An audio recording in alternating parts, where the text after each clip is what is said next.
You are listening to the Pencil and Paper Podcast Network. Visit pencilandpaperproductions.podbean.com to find more great podcasts.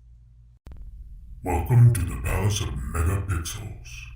This is Super Mega Crash Brothers Turbo!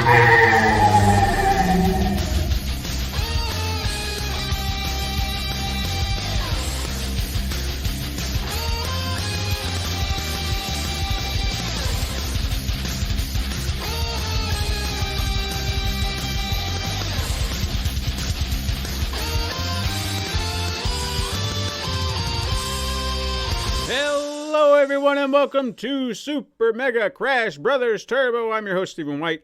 With me, as always, is my co-host, Lacey Finley. Well, happy Monday. How is everyone? We're at the end of April. April? Oh, my gosh, I know. Almost heading into May. And guess what? It's gonna be May. End of the week. I'm fully vaccinated. Woo! Woo! Just got to Hey, get there. Look at us. Getting Hopefully. there. I got Yeah. my first one in my arm last right. week. So I had another, I guess, month and a half. They say 2 weeks after your second one is when you can consider yourself fully vaccinated. Now, did you have any adverse effects? Any sore arms, sore spots? The arm was definitely a little sore the next day, more so in the evening as the day went on. Mm-hmm. So, I mean, it was just more or less like, I'm totally aware I got a shot yesterday. Gotcha. You know, it was a little sore. And I was a little groggy. Okay. But, like, I kind of live my life in a state of perpetual tired. So it was, like, hard to tell whether it was from the shot or from that. But I would say it was probably just a little groggy from that. About an hour or two after I got home, I started feeling kind of like, not bad, just kind of groggy. Like if you just woke up and just kind of felt kind of in a haze for a little bit. And then today I'm fine. Okay, good. So far so good. I heard it was the second shot, though, for some people that they kind of felt a little poopy on, you know, the most. See, I've been hearing varied reports about how the second shot made people feel. I've heard, kind of feel like, kind of felt drunk. I actually had a fever. Felt like crap. Yeah. And I don't know how I feel about, like, I'm trying to prepare for anything. So I'm trying to be ready. Different. Yeah. So. Like, right now, where my mindset is I'm preparing for the worst. Like, I'm going to have a fever. I'm going to be feeling like garbage. I'm going to be in bed all day. So that's my plan for the weekend. Right. At least for Saturday. Because I've also heard that it doesn't really last all that long. Yeah, it's just like a day or two. Yeah, just getting it through your system. So that's what I think is going to happen Friday night, Saturday, and then hopefully Sunday I'll be better. Like feeling better. So we shouldn't be canceling the show next week, people. Just FYI. We shouldn't be, but we'll see. Right? Unless something terrible happens, which I'm not hoping for. But no, we'll I don't see. know. I haven't heard anyone say it was too bad. Like my niece personally, she said she felt like kind of poopy for the next 2 days, that she did have a little bit of a headache and just wanted to just rest. Just her whole body felt a little worn down like you would if you got a cold. And then after a couple days, she was fine. Yeah, my oldest daughter said she had a headache for about a week. Well, that is one of the things they put down there. They probably have to put everything just in case. So maybe I got away, you know, pretty good, even though I haven't had the second dose yet. But yeah, I would say sore arms probably going to be pretty typical all around. You did just get a bunch of stuff shot into your muscles there. So that I expect. And that was fine. You just slept on the other side for a night or two and you're good, you know? Hey, I'll have bottles of Tylenol and ibuprofen waiting in the wings. So. Right. A few things I want to talk about real quick. First of all, we advertised it over the weekend. Hopefully everyone saw it. And if you didn't, we were both part of Podcasters Assemble, that show I've been talking about that I just absolutely love. It is such a cute idea. It's so unique and fun. And the reason we were both on it is they are doing a new shorter season. I think that's the way they've kind of described it for Mortal Kombat films. So they're going to be talking about the first 2 live-action movies, the animated one that came out last year. There was that web series, Legacy, that came out. I know they're going to be talking about the new one. The new one, and then video games in general, which I was actually kind of getting excited about that the more I thought about it. I was like, oh, yeah, just talking about the games themselves. Yeah. we're gamers, so this is our wheelhouse. And this is what I'm talking about. Bringing Lace in adds that extra wrinkle because we're a gaming podcast and you get the two gamers together talking about game stuff. Yeah. Yeah, making those comparisons. So I think it's going to be a lot of fun throughout the rest of this season. I'm trying to make sure that I get a lot of my stuff put together. Legacy's the only one I feel like I don't have a lot to say about right now because it's been a while since I've seen it. I have to take it one at a time, man. I'm not as brilliant. My mind doesn't keep stuff locked away for as long as a normal human being. So I have to do a movie at a time and make my notes. Well, or whatever notes, collect my thoughts while I'm watching it, and see what's going on. Because the first one's the only one that I actually had seen prior. Sure. But it had been, well, like I even said in there, probably when it was new was the last time I had seen it. So, almost like seeing it anew with going, oh yeah, kind of the whole time. But the other ones I have not seen. Well, not true. I have seen Annihilation now. I've got my homework ready to go for the next one or whatever. And oof. But we'll wait for that. Oof. That's everybody knows about this movie if you've seen it. I feel like I was the only, because I listened to, of course, at the end of the last cast that they did, some people probably had submitted already a little early or had put some thoughts down where they were like, what's to come? And some people were talking about Annihilation. So it was really hard because I was trying to go into it without all of this garbage people have already put into my brain about how they feel about it, because you want to go in with a clean slate and make it fair, right? Like, just because other people didn't like it doesn't mean I won't. I usually am the audience for these dumb, cheesy stuff because I could just lean in and go, all right, if this is a story you want to tell, I'll lean into it and whatever rules you've created. But, oof. Yeah. We'll just leave it there because we don't want to give it away. To be continued on, I don't remember what date they said it would be. Probably next Friday or this coming Friday, the 30th, unless something changes. Oh, yeah. Okay. So the day I get my COVID shot. There you go. And I will say, fun fact, because I don't know if anybody knows this or not, but me and the editor. You got your Podcasters Assemble thrown out at the beginning of the show. I did. I was the last one. Did you hear the last one? I did. Look at us rounded it off. But I did it. The fun fact why people might not know that it was me. I don't know if I knew it was you. Yeah, but it was me. I was doing Frank Welker's version of Shao Kahn in Mortal Kombat. So I was doing it in that Podcasters Assemble.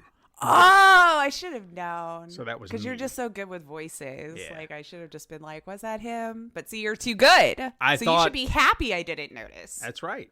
I'm glad. That means you're too darn good at this. Yeah, because I thought it would be fun to kind of inject a little bit of something in there. And I was hoping that they would like it enough to use it. It wasn't like, hey, guys, you could use my thing because you did it. I was just like, let me try this. Let me throw it in there and see if they'll bite. And they did. Well, I didn't separate it or anything. I think he just took it for my intro because I want to say how I started the video. Listen to me. The audio was like Lace Finley, co-host of, Super Mech Crash Brothers Turbo. This is my first time submitting for Podcasters Assemble. So, so I think it's like, I almost sound like I'm like Podcasters Assemble, but you can kind of tell at the end that I was going to keep talking. But I thought how it was edited together was really cute. Or I say cute, which means good. No, yeah. I know it's, dude, don't think I'm all like, oh, It's so adorable. no, it was really good. No, what I usually do is right at the end, I'll throw in a stinger and then he can just use it. Like, if I can think of some odd or unique way to say it, I'll do it.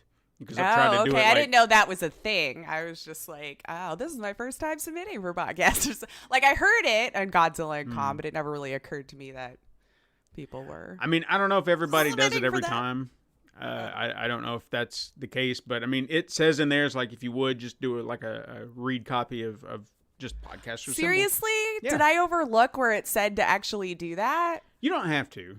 Oh. It's like, kind of like I thought I was reading my notes pretty well. Listen to me. I'm like, I need rules. Mm-hmm. I cannot stray. You've got to give me exactly what you expect. No, I don't know. It was fun, though. Yeah, I don't think it's a requirement, but I think it's just something that way they can kind of edit and change things up. So everybody's got their own thing. So that's why I try to, if I can think of something unique in the moment, I'm trying to think of some fun way to say it. That way it just kind of energizes the cut. And I definitely stick out like a sore thumb. So if you want to go hear the music's going over there. But it was a great episode. It was a really great episode, and I'm looking forward to the rest of the season. So everybody, please go check that out. It's a really unique idea. It's fun. It's Anchor FM. Like, the links are in the freaking thing down below. You should know. Just go push look it the up. buttons. It's so good. And if you're a podcaster, you want to submit, you got something to say, come on, join us. Right? It's pretty easy. Takes about 5-10 minutes of your time. Few other things. Well, you know what? While we're on the subject, Mortal Kombat the movie, I just want to touch on this because I know we're going to be touching on the Podcasters Assemble thing anyway. But this is still ours. We're allowed to talk about it. Sure. What did you think? Well, okay. So I don't know if we need to start this with like spoilers if you don't want to hear reviews or anything like that. I'll try not to do spoilery, but whatever. It's a Mortal Kombat movie. I really what like there was... plot am I really throwing off for you here? But it was fine. Like, so for me, again, I can lean into this sort of stuff. I thought, obviously, the CGI game has been stepped up, clearly, you know. So a lot of that has definitely been refined and definitely could keep you more in the moment. But I don't think we've mastered it yet with this one as far as like the video game adaptation or whatever. Now, for me, it was fine. I thought the fights were cool. You know, but as far as like a storyline or anything to kind of go, it still felt like we were just kind of shoehorning something together to move us along to the next fight kind of thing. Although I guess the Arcana was a little bit of a different creative spin. Yeah. You know, so I mean, all in all, fine. I enjoyed it. I was entertained. I'd probably watch it again, you know. But I wouldn't say it's still quite, we've made an amazing video game adaptation movie out of just this one, personally. Right. No, I'm kind of with you. I was on the fence trying to figure out how I felt about it by the end. Because while there was some good stuff in it, it almost feels like, and I think I understand why it felt this way after seeing a headline. The headline was Mortal Kombat written to be first part of a trilogy. Okay. Which means that they weren't thinking. Definitely left it feeling like there's more. Yeah. But I think the problem there is they weren't thinking of, let's focus here. Then we'll worry about these movies. It's like, hey, this is going to be part 1, and then we're going to do part 2, and just write it. So this is like half of a movie, or a third of a movie, matter of fact, or a third of a story, because you're already plotting 2 steps ahead. Yeah, so they were planting the seeds. It feels like there's just elements missing. You know, like the story's just kind of empty. And maybe by the time all 3 of them are together, then it feels like, oh, okay, so now it's all kind of coming together. It's gelling. But filmmakers have got to stop doing this. Stop planning for the future. Plan right then and there for that movie. You may not get a sequel. Yeah. Like, we don't know. Yeah. Yeah. Make this like, one. it's always hopeful. And I mean, odds are probably good, but. Yeah, but make this one. Make it good. Then, if you have ideas, set the groundwork, but never lose focus of the one movie you're making. Make that stand out. Make that be that one damn movie. And don't worry about 2 and 3. And I think that's what was missing here, is that there's all this meat that we're like, well, let's shift here and shift this, and this will be part 1. And then we can worry about part 2 and 3, and then it all come together. Who knows? So it just it feels like it's missing something, and I honestly feel like that's where it's coming from. But I can't say that for sure. But there were there was good stuff in it. Fights were good. I felt like all the actors did a great job. I really liked Josh. Was it Josh Lawson? I think is his name. The guy that played never Kano. Gonna remember people's real names, but oh my gosh, yes, Kano was the standout. I didn't know he was in it. Okay. And I've seen him over the years in various roles. And as soon as I saw him in that, I was like, this is brilliant. He's just got such good range. Now I kind of want to go seek him out for other things, because he was in Superstore as the pharmacist hilarious, totally a far cry from the character he played in Mortal Kombat, obviously as Kano. And also I think he was in like House of Lies too. On Showtime, like a completely. So now that I've seen like these 3 vastly different characters, I'm like, dude, I need to seek out more of his stuff because he's never thought he was bad, but it was just, dang. Well done. He impresses you every time you see him. It's yeah, and because it's such a different character, and each time I felt like he's embodied it well. Like I'm watching this character. I don't feel like I'm watching an actor. So yeah, I guess I got to go check out more of his stuff. Oh, good. Okay. He's popped up over the years. Recommended. I thought his version of Kano was very fun. Yeah. Everybody else was fine. I really liked Kung Lao for whatever reason. I feel like because we've never really seen him on screen. Well, we haven't. No. I was like going to say, as far as a movie goes, I don't think. And I felt like we got like a accurate representation of the character, and it was really, really cool. Yeah. And fatalities were cool. We had some nice winks and nods to characters. Like I would say there were more cameos than anything to certain characters, like Rico or Reiko. Now this is where, like, if we get too deep in it, I'm probably gonna lose the thread. But yeah, I'm just he was one of Shang Tsung's henchmen, and he was the guy with the hammer that walked up looking like a big brute. And as soon as they said his name, I was like, Rico. I said, I know that name. And then I went and looked him up, and it was exactly the character I was thinking, but he did not have the look that I was thinking of. Like, this guy, he seemed like he was more, he wasn't a brute. Like, he was more of the regular fighters, and he had some kind of weird eye makeup. Made him look, I don't know. It wasn't what I remember of Reiko. And if they changed him in a future installment, like between 4 and 8, I guess that's 1, 2, 3. I'm trying to remember all the games. Right. Well, we're on 11. I just can't remember when they all necessarily came out in. But I'm almost positive his first appearance was in 4, and I remember that look. But again, I don't remember him in any of the others. So if he was there and they changed it, okay, and maybe that's what they're basing it on, because he's not been in any of the new games like since 9.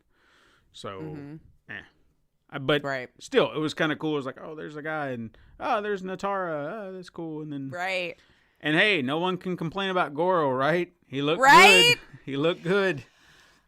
I will admit, I got Hulk vibes. Yeah. That was my only thing where I was like, oof, it just looks too similar. But yeah, it was definitely a far cry from the puppetry that we had, which I still can't knock. But I had a feeling that would be it. I mean, look at where we are today with graphics. If you didn't do that, I know the original MKs were even behind the times, considering what was available to them at the time they were released. But that would be a pretty big guffaw. Yeah. Cole, what'd you think of the character? I mean, he was fine. I think in my head, I was trying to think of, like, if he was a canon character or not. Because again, even when I put in the new MK games today, because the hubs will buy them, I like to run the towers and then I'm done with it. Like, I don't commit for very long periods of time. But fine. After you and I had discussed it, I think it made me see it a little clearer. I was like, yes, especially for people who may not have played the games or anything and just want to enjoy a movie for a movie. It gave a nice, I guess, excuse for. Yeah. I don't know what to say as how spoilery we get, or like, because we can never tell you, just skip to 20. Like, I don't know how long we'll talk. But with the end, with the big end or whatever, I guess it might help someone else out in, oh, okay, this is why this happened. Yeah. So the story they created there, I mean, fine. Yeah. Sure. I guess. I mean, I didn't hate him. No, I didn't hate him either. I just felt like it was unnecessary. You've got a whole roster of characters you could pick from. Sure. You could have really... And the outside person wouldn't have known. Yeah. I guess regardless. You could have tweaked the story even just a little bit to where... But maybe do you think it was like a safe bet, because then gamers would be like, oh, that's not true. Like, oh, but if we just created this whole other thing that you didn't have a chance to, like, go on Twitter and complain about being canon. Yeah, but they made this whole deal into the story that has never been part of the canon. That spoilers. 3, 2, 1. Scorpion's bloodline Yeah. seemed to be important. And that's the odd part to the story is like, so you've built this whole narrative. The reason you have this character is you built this whole narrative around this being important. Mm-hmm. Why? Because it's not like Cole became the end-all, be-all Mortal Kombat champion. It's not like Scorpion's presence meant anything other than revenge. And this goes back to what I was arguing earlier about, okay, so you're laying the groundwork here, but you're not telling me anything, so you've got it planned for part 3. Right. I need it now, so none of this makes any sense right now. Yeah. So your movie seems flawed because you plan 2 steps ahead, and I don't know where you're going. Mm-hmm. So that's my issue with that. Yeah. That's fair. That's a very fair point. Yeah. I guess we'll just have to wait and see because, it's going to be several years before we probably see the ending of this whole thing. If they even get the green light for the next one, I don't know. Yeah. We'll see. We'll see. All right, spoilers over. Spoilers over. So we'll have to remember 20 minutes in. Okay. Another thing real quick, and I know I was lobbying real hard for it last week. I think I'm going to have to change my mind on that Masked Singer thing. It's not been revealed. I wanted to ask. I actually made a note. I wanted to see, was it Mark Wahlberg? Well, he hasn't been unmasked yet. Okay. But everything shifted this week when the guy came out on stage and he was laying out his clues, and I was like, oh, no, this is not Mark. So is it the same person the whole time? Yeah. Like a season? Oh, okay. Yeah. Mm-hmm. So I'm just kind of at a like, damn it, like I felt good about it, and then he just dropped a whole new set of clues. I'm like, oh shit, no. Now it does, like, it just jimmied up all the gears that were going, and it doesn't add up now. Oh no. So now I'm damn it. like, damn. So all right, so that's off the table, I guess, because it does not add in for Marky. It seemed like a shoo-in until last week. Well, from what you told me, I was like, that's gotta be.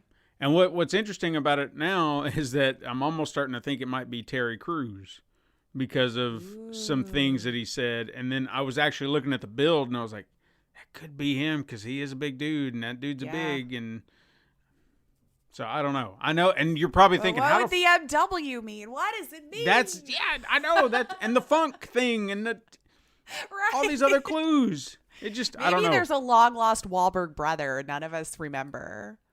But see, and that's why it made it the perfect. Maybe it's like I don't know, Michael Wahlberg that we've never. Who knows? But see, speaking of that very thing, how some of the clues work and how she came to this, I have no idea. But Nicole Scherzinger from the Pussycat Dolls, she's one of the judges. Okay. And they were one of the people that got unmasked this week had a clue in their package that said TNT. Now, whatever she gleaned from all the other clues, she saw that one thing, and she guessed it correctly because she pieced together T and T stood for Tia and Tamara. You remember sister? Oh, yeah. And it was one of the sisters. Oh. Yeah. So she was like, that means T and T, Tia and Tamara, boom, done. And I was like, okay. Because nice. I thought she was like kind of, going out on a limb, but she was like dead on. I was like, holy crap, that's nice. Spot on. Well done with your pop culture, lady. Hell yeah. So whatever. But yeah, I'm gonna take that off the table. Dang. I was hopeful for you. I know. I was too. I'm just living this whole experience through you because I've never seen this show a day in my life. Like I've seen, I guess, some clips, but. And you know what's funny is we actually tried. There's a spin-off show called The Masked Dancer, and we tried watching that, and this doesn't have the same flair. No, dude. It's like I don't like everything works on that show. Whether it's like the judges, the energy, and then the performance itself of people singing. Dancing's just not the same. The panel's just not the like. Nothing about it gelled. It was just like I'm not. It felt like an imposter. Yeah, it was like, nah, I'm gonna stop watching this now. I got enough stuff to do. I don't need this one. I got a little bit more time. I'm trying to.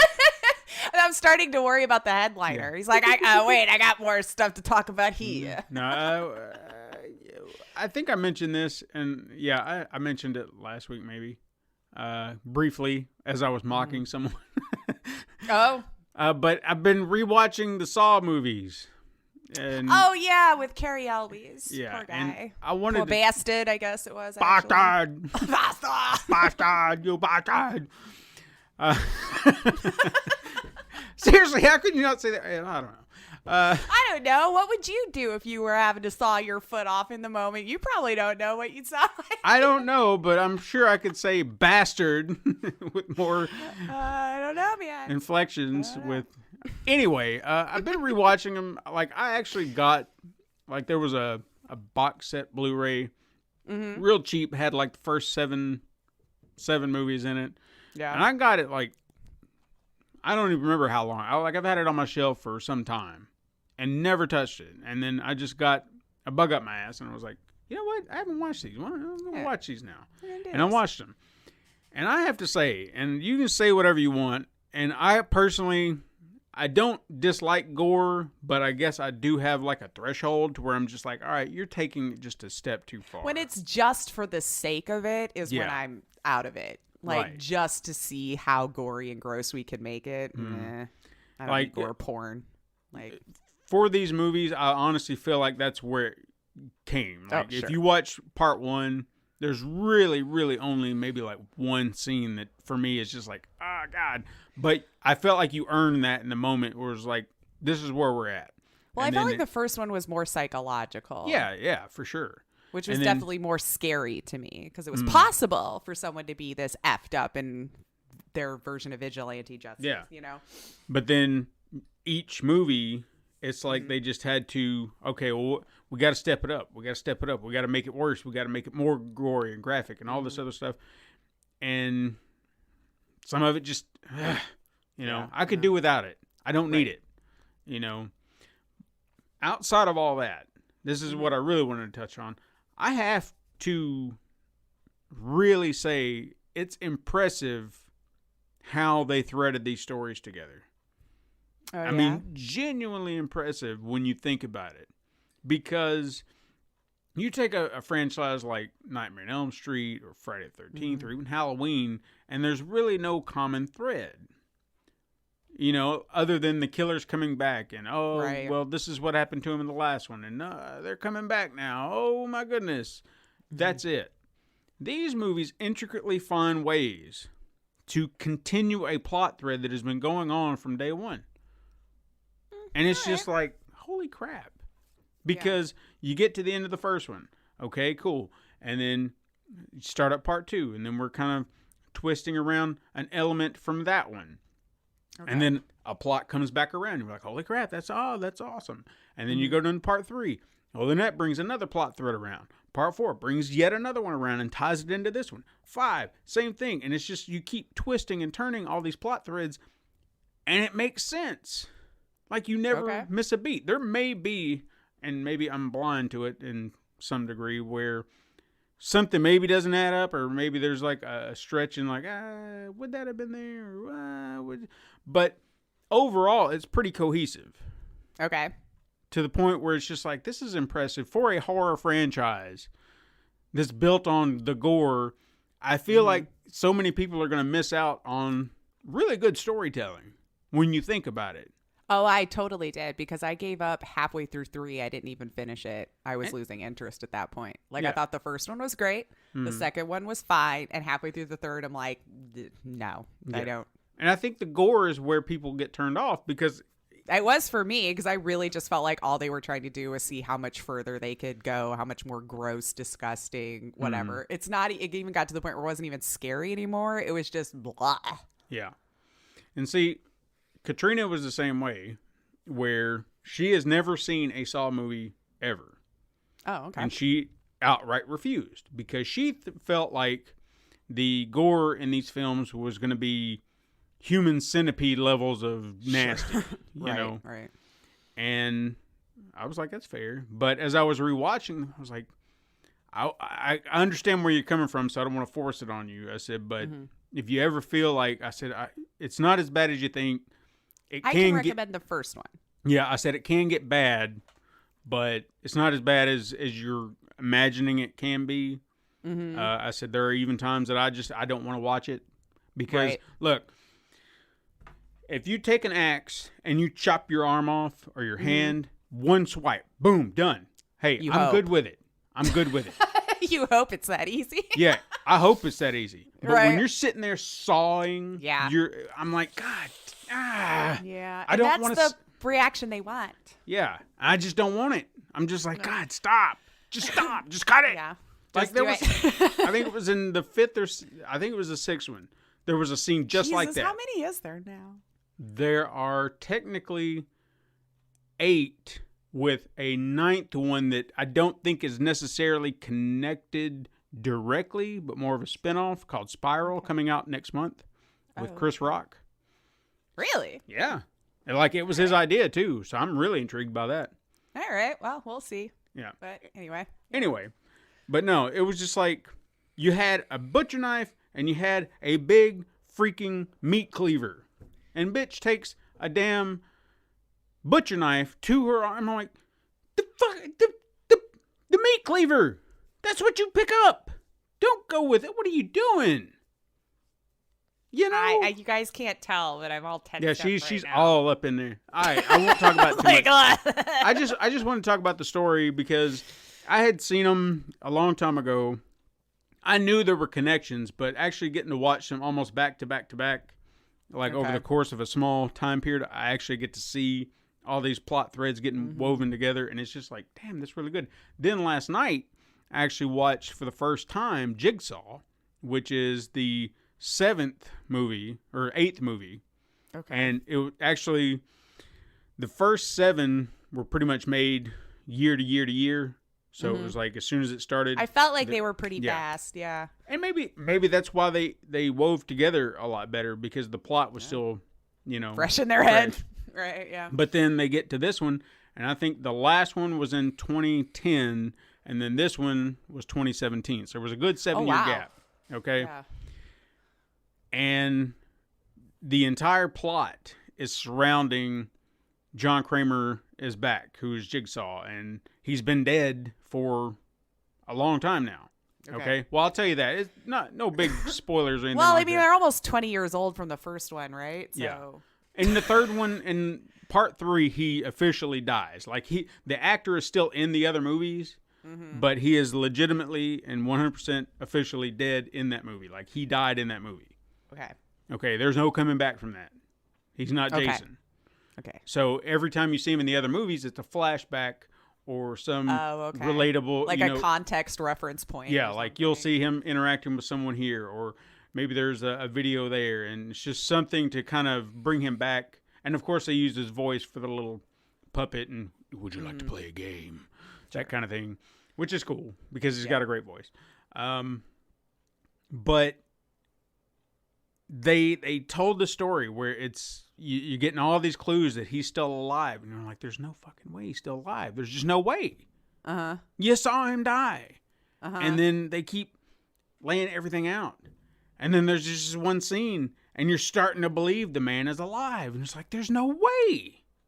Like I was sitting there starting to get angry. I was like, if he's alive, this whole movie's bullshit because there's no way. He's not supernatural. This is bullshit. Or we're not supposed to be. And then there comes that twist, and I was like, I should have seen it coming. Like, I should have seen it. Oh, they got you. They did. Because they pulled the same tricks they've pulled in other movies, but the way they laid everything out, I was like, damn it, I should have seen this. Oh, my God. Good. But it was beautiful. And they still told a great. I still feel like it was a great story, and I honestly feel like they did this on purpose, which I appreciated. They toned down the gore, like it's like they reined it in. It's like, look, we're still gonna be Saw. We're still gonna have a little bit of gore, but we're gonna rein it in just a little bit. Like the last scene in the entire movie was probably the goriest thing you'll see, Everything else was Well, tame in comparison to better to hear. Yeah. Tame in comparison to everything we've seen in the other movies. So Okay. I'm kind of curious if Spiral will kind of follow suit with that as well. Yeah.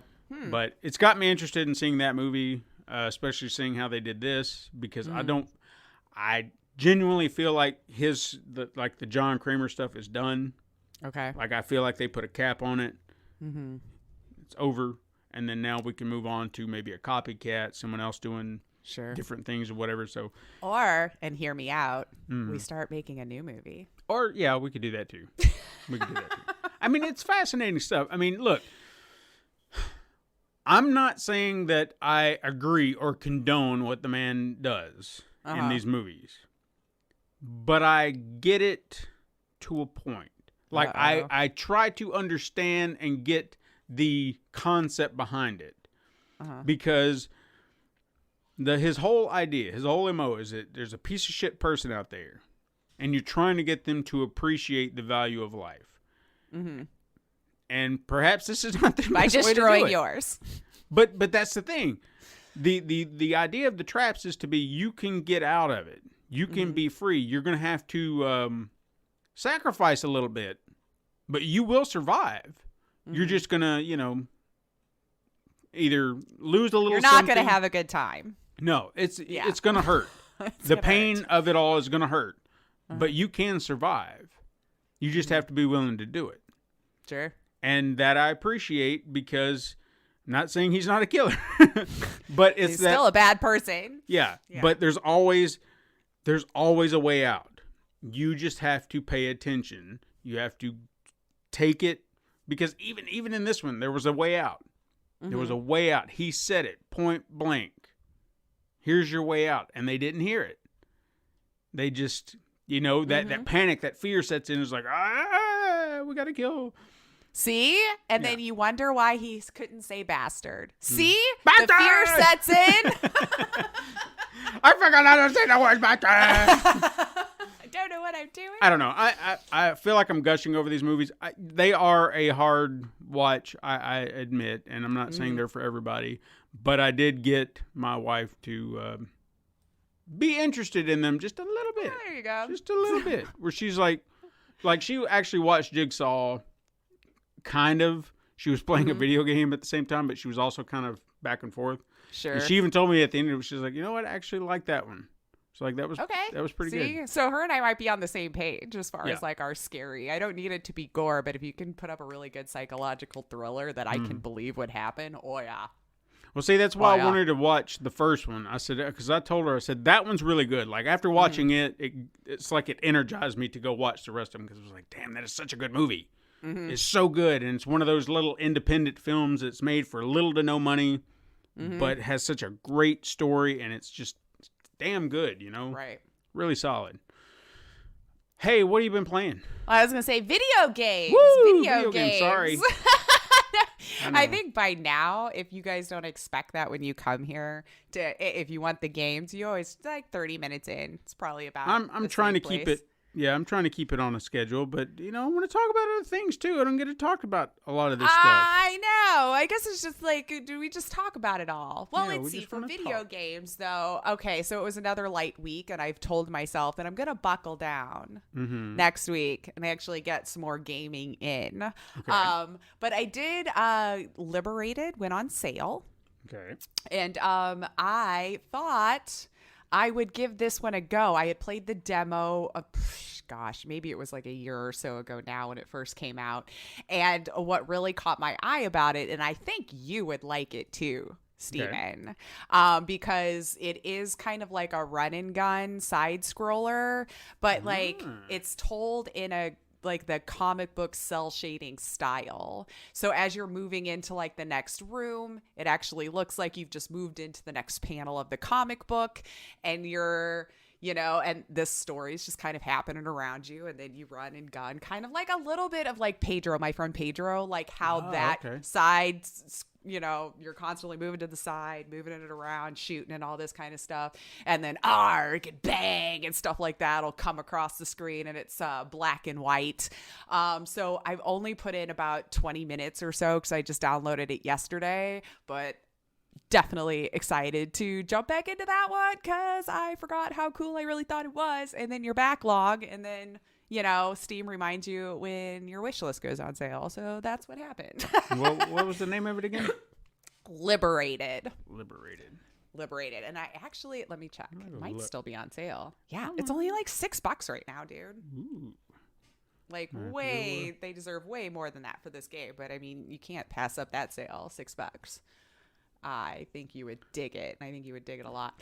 It doesn't, your PC's good now. You got a good laptop. I don't think it should be a problem. I mean, it never takes that much, but yeah, it's, okay. I can't tell you a whole lot on the plot yet. I got to get further, but I really dig it. And I think it's one you would like. And you know how we love to talk about indie stuff. And I feel like that's a good indie find. And you can find it on Steam right now for $6.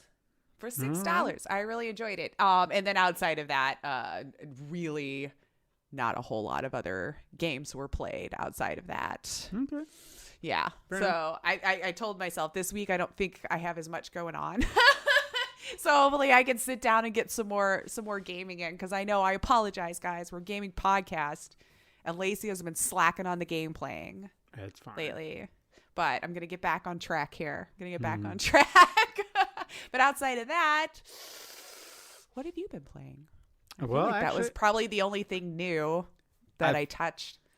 I feel like I played a lot this week. It'll sound like I played a lot, but not a lot of time went into playing. But dabbled a little here and there on a bunch of stuff. But I mean, in the best possible way. I played the Resident Evil demo that came out. Oh, good. Castle. Hopefully, I'll be able to talk about it next week. Mm-hmm. I did find out the PC version didn't come out right away. Like, what? Right. I did find out that next week you can play both demos, the one that came out last week and then the one that came out this week. Oh, so good. Next week, both demos will be available to play. 60 minutes is what they said, so 30 minutes on one, 30 minutes on the other. Uh-huh. It is a timed, but there is also the complete run through, right. How if you can get through it all. I'm surprised I actually did, because I didn't know what specifically I was trying to do or where I was going. I was just trying to get through an area. Right. And then I got through an area finally because I was being chased, and then it was like end, and I was like, oh, okay. And I did it in like 24 minutes and some odd seconds. So I was there. I don't anticipate getting through the whole thing. Yeah. I wasn't intending to speed run it. Like, I actually spent my time looking around. Game is so gorgeous. Yeah. So gorgeous. I mean, I could imagine. Damn. They just made it look really good. Still intense. Like, did you play the first demo that they did? Like, not the one last shot? Yeah, that for one. For Resident 2, right? Resident Evil 2, yeah. Yeah, whatever it was where you're kind of in a dungeon or whatever, and you're just kind of crawling about. I feel like it was in the police station, the one I played. No. This is for this game, but it came out some time ago. Oh, for Resident Evil Village? Yeah. I played no demos for Resident Evil Village. Well, there was a demo that came out, and I feel like it's a different part of the story, because in that one, it would just seem to be more exploratory. Like, you were just getting to look around. Just kind of get a feel for the ambiance. Yeah. Because to my knowledge, I know you could find stuff, but I don't remember having weapons. You know what I mean? Like, you could still open stuff and collect stuff, but you were just trying to get through. Kind of like how 7's demo was. Right. So you're just trying to explore. But I did walk through areas that I remember walking through in that, with more open space. Like, there was a dungeon area you got to go through, part of the castle. There were new areas I could access, but I remember going through certain parts, and I was like, oh yeah, I remember this. So that was kind of cool to see those areas again and see it like it expanded more. Yeah. But this time you're definitely fighting. There was even a spot where you could buy ammunition, weapons, and stuff like that. So there's a shopkeeper in this game. Okay. And maybe there was in one of the others. I don't remember. A shopkeeper, huh? I remember there wasn't 4, maybe 5. I don't remember 5 all that well. Yeah, I don't remember if there was in 7. Like, I felt like 7 was more you're contained to the... Yeah, I don't feel like there was. Yeah. Like, you might have found some upgrades or something to put on the weapons or something along the way. Right. But no, this had a shopkeeper in it. Like I ran up on him by accident because I was being chased by some bug bitch, and I was just like, I gotta. Not the one everybody's hot for. No, but I saw a door and I was like, I haven't been in here. Hopefully nothing's on the other side. And then there's this big, gigantic dude, and he was like, "Hey, it's you," and I was like, I don't know who you are, but you know me. Just passing through. Excuse me. He was like, "Can I interest you in my wares?" And I was like, "Sure." So I bought a shotgun. I was like, "I got something for you now, woman." Nice. Get that shotty. But got a good spread. There was a few little enemies. I don't know what the hell they were. I guess zombie-esque creatures, but they were like, and they had, I don't know what the hell they were. They were just a creature of their own design. Yeah, the zombie versions of whatever in this game. Mm-hmm. And that was about the most intense outside of the bug woman. And then, of course, like I said, you get through wherever and enjoy it. And also to keep in mind the last few demos or whatever, I guess with the exception of 7, it was like kind of its own little thing. Mm-hmm. Right? Like, so just kind of giving you a feel for the engine, the gameplay, a little bit of what's going on, how it's going to appear, how you move in its space. So who knows, you know, what we get in the final one, but it's looking good. Can't deny that. It's looking good. You know, so don't miss the demo if you can next week and get to play both of them. So I at least want to do that. I want to play the other part of it that I missed if I can. I played about 2 hours of Assassin's Creed Valhalla. Okay. Trying to get a feel for that. Sure. It definitely feels like an Assassin's Creed game, but not. You know what I mean? Like some odd...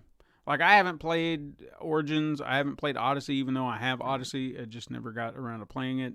Mm-hmm. And so maybe there are elements to it that they've been utilizing in those games that I'm not familiar with. Mm-hmm. Combat, to me, feels foreign because my square button is not my attack. It's up here. And I don't like really? that. On the trigger? Yeah. So I'm sitting there, and they're like, attack. And I'm like, parry, dodge. And I'm like, why am I not attacking? Because I'm hitting square. And that's to parry and dodge. And I'm like, okay. And then, so I have to turn my brain on. It's like up here. And I'm like, no, but this is attack. And it's like, no, it's up here. And it's like, no, that's dodge. This is attack. So. Ew, can you remap it?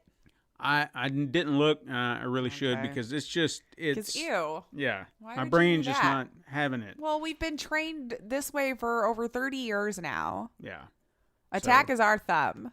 Stop it. We're gonna or those old people now. Quit changing things. Stop it. So I'm having to get used to that. From what I've seen thus far, it looks good. The story captivated me enough that I probably played a little longer than I should have. It's one of those situations where you're playing it and you're like, just a little bit longer. Let me do this one last thing. And then before you know, one more checkpoint. Yeah, it's like, shit. Okay, so I got to stop playing now. Now it's 2 a.m. Awesome. Yeah. But, I mean, it's pretty cool. I mean, just from what I'm seeing thus far, I could see myself losing time in this. Something tells me the map is much larger than what I'm seeing. Oh, because I'm sure. I stretched it out and I was looking at it and I was like, this looks manageable. I said, I like that. And then the more I thought about it, I was like, there's no way. It's just this. But the last game I'm playing, we're going to talk about later. Oh, all right. So, all right. A little something for you. So, what have we got in news? In the way of news this week, I will admit, kind of boring, but I think I found some good stuff for us to chat about. Okay. I mean, we always should be happier, I guess, when it's kind of a slower news week. Then it means like nobody was hurt, got fired, laid off, this, that, or the other. Yeah, you would hope. But I don't know. We've and again, this is probably just me. These GPU shortages. Like, I know I've talked about it. My heart's been breaking. PC gamers, we felt it for years now with one thing or the other we've been fighting. It's even kind of gotten to the point now where even NVIDIA themselves have been asking gamers to maybe use GeForce Now service until the stock returns. Like, they're acknowledging like, we know you want to play. Maybe this is a solution for the moment. But with the shortages happening, NVIDIA is going to attempt to launch new hardware regardless. So maybe we can get our hands on something if you're quick to the draw here. I don't know. It's not official from NVIDIA as of yet, but a recent report has shown that they do seem to be ready to launch another in its 3000 series. Okay. Maybe they're trying to spread the love here and get us all a new card in our hand, but it'll be the GeForce RTX 3080 Ti, which is supposedly to release in May. Mm-hmm. They were thinking May 25th was on the report, but again, if it's not official, we're still kind of like, making up our own news at this point. But it might have a price tag looking at about $999, which is a little bit more than the one that they have out right now, but it's supposed to be a little bit better. One would hope. I don't know. But in tandem, they also seem to be getting ready to launch the RTX 3070 Ti, which was rumored to have been scrapped. Yeah. But they're now getting built again, probably to compete with AMD. I mean, they've been pushing out some good cards too. Yeah, that's true. Hello, even the console's got like a lock-in on that. But so with the chip shortage is still planning to take us through 2023, as I've already mentioned, and I'm still heartbroken. I guarantee they'll sell fast. Choice isn't something PC gamers have had for a while. If you were wanting to build, you just kind of go for it. Hope to find the pieces that you need. So we'll see. I'm kind of keeping my eye on it. It's not that I need a new card. No. But it's the thought of, if this one poops, I might be screwed. Yeah, see, and that's unfair to all these people. I mean, who knows what's going to happen? And if there's no stock out there, your gaming system is done. And I mean, I guess it's kind of like the same price as a console if you really think of it, like just for the card, obviously not to build the whole PC or whatever.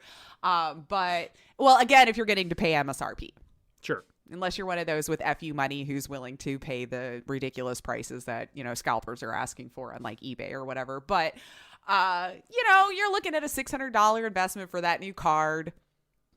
I think that's just my biggest fear right now, because like even when I got this card, we were dealing with shortages, but in a different frame. It wasn't as bad as this. We were fighting Bitcoin farmers and all this kind of stuff, because that was when it really started to take off. I remember with that Bitcoin farming when I was trying, but this is when 1080 was still a thing. We hadn't even got to 2000 series yet, and that was hard enough. Mm-hmm.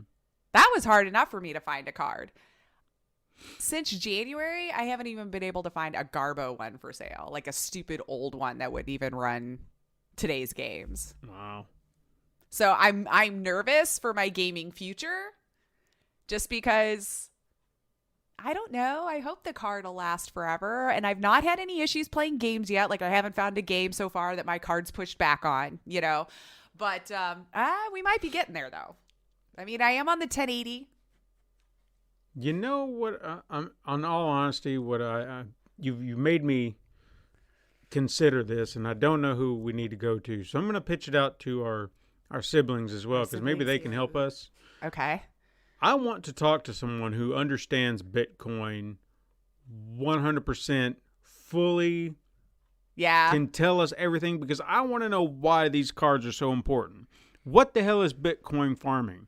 I don't understand some of these terms that pop up, and it seems foreign to me. Like people are just hacking and turning all this, like they're just creating currency that doesn't exist. I don't understand its inception very much, but like with the use of the video cards, it's really, this is going to be such a bad explanation, but I know it has something to do with being connected to the network with the blockchain farming, or the blockchain. No, so I know someone's listening right now that knows all of this, and it's just like, oh my God, I can't believe she's explaining it this way. But they need those cards because their PC, to my understanding, is just always on. It's always working this network. Mm-hmm. So any PC needs a video card to run, a GPU to run. Even it could be a garbage one. The problem is they're buying all the ones that we would also need for the fancy graphics, but they don't need all that stuff on it. They just need it to run and go.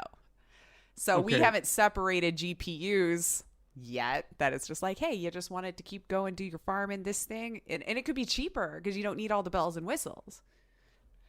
Okay, and everything you just said, everything you just said. I have no idea what you said. And I didn't explain it well, so I'm not surprised that I didn't help you. But I heard your words, but I don't understand.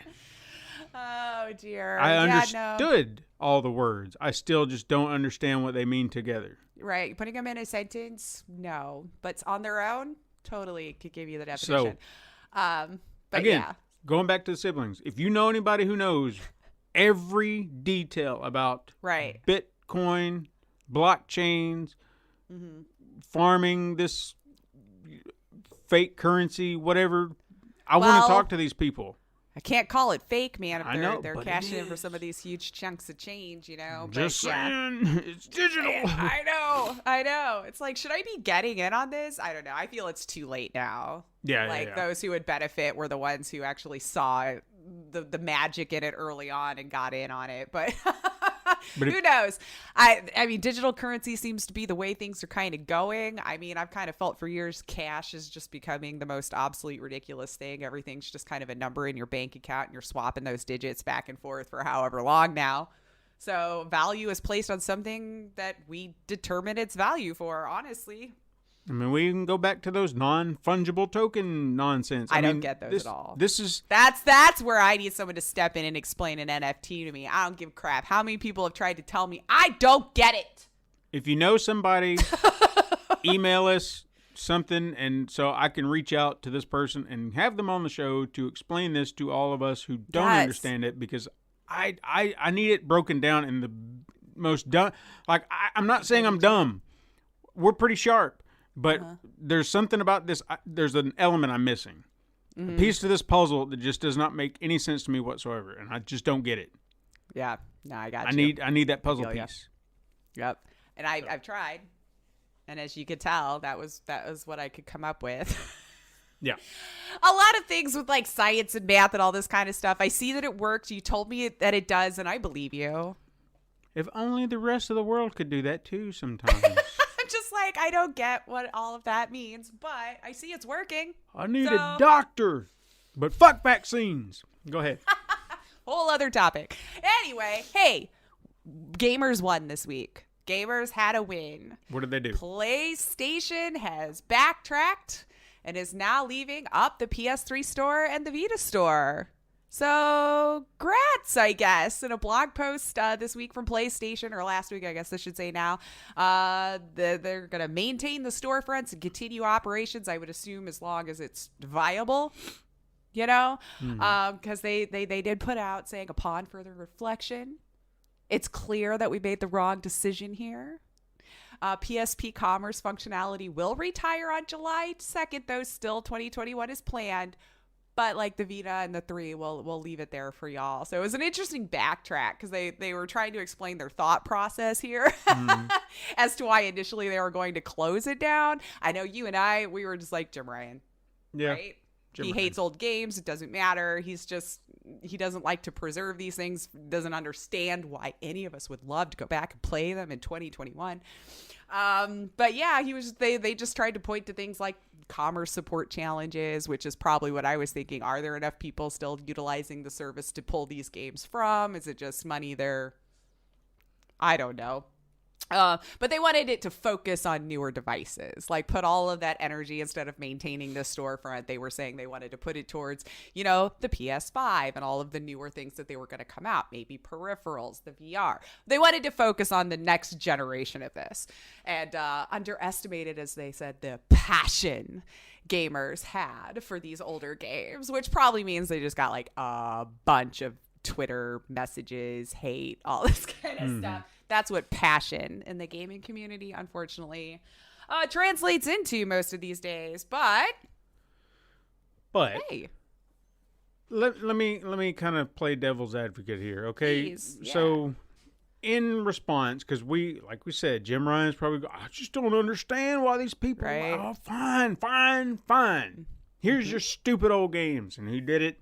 Because it was like pulling teeth, because he just doesn't understand. But here you go. Here's your thing. Right. You're whining. But if it's not financially viable, and they know this, and maybe they're even losing money on it, this is when you come to your fans or all these people complaining. It's like, look, unless you are putting money into this, we are losing money.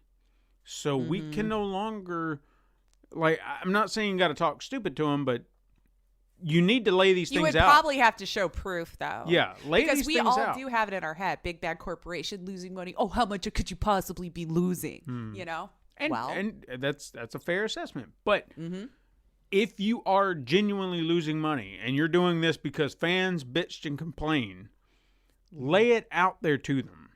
Say, despite how, because they're still going to bitch. Right. Regardless. I mean, that's nothing's going to change there. But if I was losing money, I'm like, look, you guys can complain all you want, but here are the facts. All of you who are mad, you're not buying anything.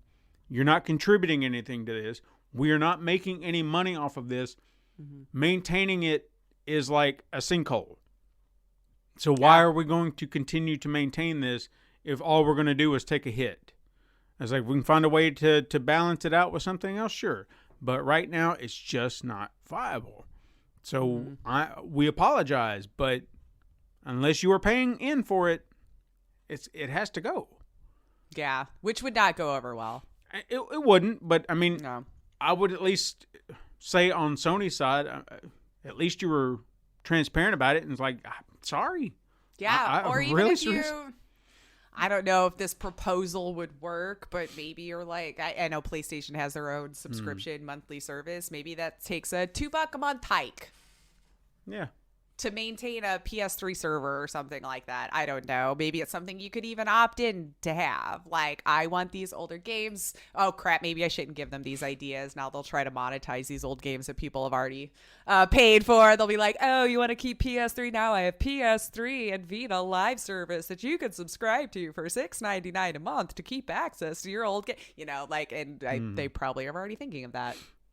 I honestly think that if there was, like, I wish... If whatever games I bought on PlayStation 3, which I know that I had quite a few. Oh, God, yeah. Digitally. And if I had a PlayStation Now subscription, that would just kind of roll into that. Because I don't think about those games. I know that I had ownership of them at one point. Right. But or at least the license to play it at the time. I don't know anything. I know I had them at one point. I couldn't tell you what they are unless I went through a list of my trophies or something. I'm like, oh, yeah, I did have that. Oh, yeah.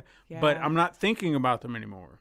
So if you gave me a place that I could possibly access them, if I wanted to, cool. But I'm not thinking about them either. So it's a double-edged sword for me. It really is. And I don't know that there's a good solution because, I mean, as time goes on, I mean, it's going to go away. I mean, we're not constantly, to my understanding, I don't think we have PS1 servers up giving you that. I mean, I don't even know that internet was like becoming, you know, coming into its own. PS2, I don't hear about PS2 storefronts or anything. So, I mean, it's going to happen.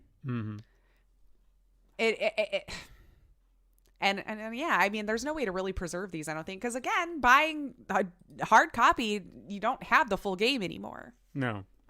You never pop in a new game and it just plays. You've usually got to wait for some gigabytes worth of updates or a patch or something that's coming through because they probably sold you that part knowing that they'll get an extra week while it's all shipping to finish some stuff up, and they'll just push that out to you when you pop in that disc that proves you put in the money. You know, so... I think we all just need to make our peace with it's gonna happen, unfortunately. And until we come up with God, maybe this is something some modders should really get on. Because, like, I know some people would probably pay a Patreon monthly fee for somebody who was willing to keep that sort of thing up. I know people who pay modders now. Yeah. Just to have whatever content they create put in their game, you know? I don't know. So... I guess you couldn't even really use like a big SD card, huh? Because it would still all have to download to it. Yeah, it's true. I don't remember. Because was PS3 still on those cards? I don't remember. I don't remember now either. I know 2 did for sure. I'd have to go check it. I still have it. It's the way we watch TV in the bedroom. If I ever watch it in there, I rarely have that TV on. But we've left the PS3 there because I can still pop on Netflix with it. I'm almost positive they had a hard drive. You probably are right, because I was trying to remember what the face of it was, or if it had that just as extra storage. Psh, I'm sitting here in front of a computer, and I'm refusing to Google any of this. We're just going to speculate and let you at me later on, because we were wrong. I'm almost positive it's on a hard drive, internal hard drive. Almost positive. I think you might be right. My memory. I should know better. I probably should really get that checked out. There's probably something else going on up there. I mean, with a $600 price tag at launch, it better have an internal hard drive. Right? Oh, God. I still remember, like, you really wanted that much for it. And it worked. Can't say it didn't, because that was the first time I remembered seeing the news articles of people paying $15K for a console on eBay. And I was like, what? It's just not worth it, people. No. Wow. Man. So, have you seen those rumors about this Soho engine? Since we're still talking about Sony here a little bit, moving on to that. So, I guess this has been chatted about a little bit already, but Sony like extended its trademark to the Soho engine to New Zealand and Switzerland. So it started this whole other like, oh, so it's making moves still. Maybe something more is happening behind the scenes here. Jamatsu, I don't know if I've ever said their I know who you're talking journalist correctly. I don't know if I've ever said that right, but in an article that they spotted and informed me of, the company had earlier trademarked the term, I guess, in October of 2020. For Europe, though. Gotcha. So it's like we're still seeing it moving over there. As of now, only the term Soho engine has been trademarked. So that's as far as we know. Soho engine, Sony. Boom. So there's really no telling exactly what it is. There's lots of speculation, which I thought was fun to speculate. Like, what could Sony be doing behind the scenes here? Could it be a new engine? Maybe. Could it be a game called Soho Engine? No. No. Could it be a PSVR thing? Maybe. I mean, I don't know. I just found it kind of interesting as I'm reading through it. Because, I mean, they do love to use their engine to show off games, right? What if this is some brand new engine that Sony's concocting that's really going to make PS5 pop? Because, I mean, Xbox and them, they're back at a decent battle here. Like, I feel like they're on the same fighting ground now as far as, like, hardware. Yeah. Who's going to bring it?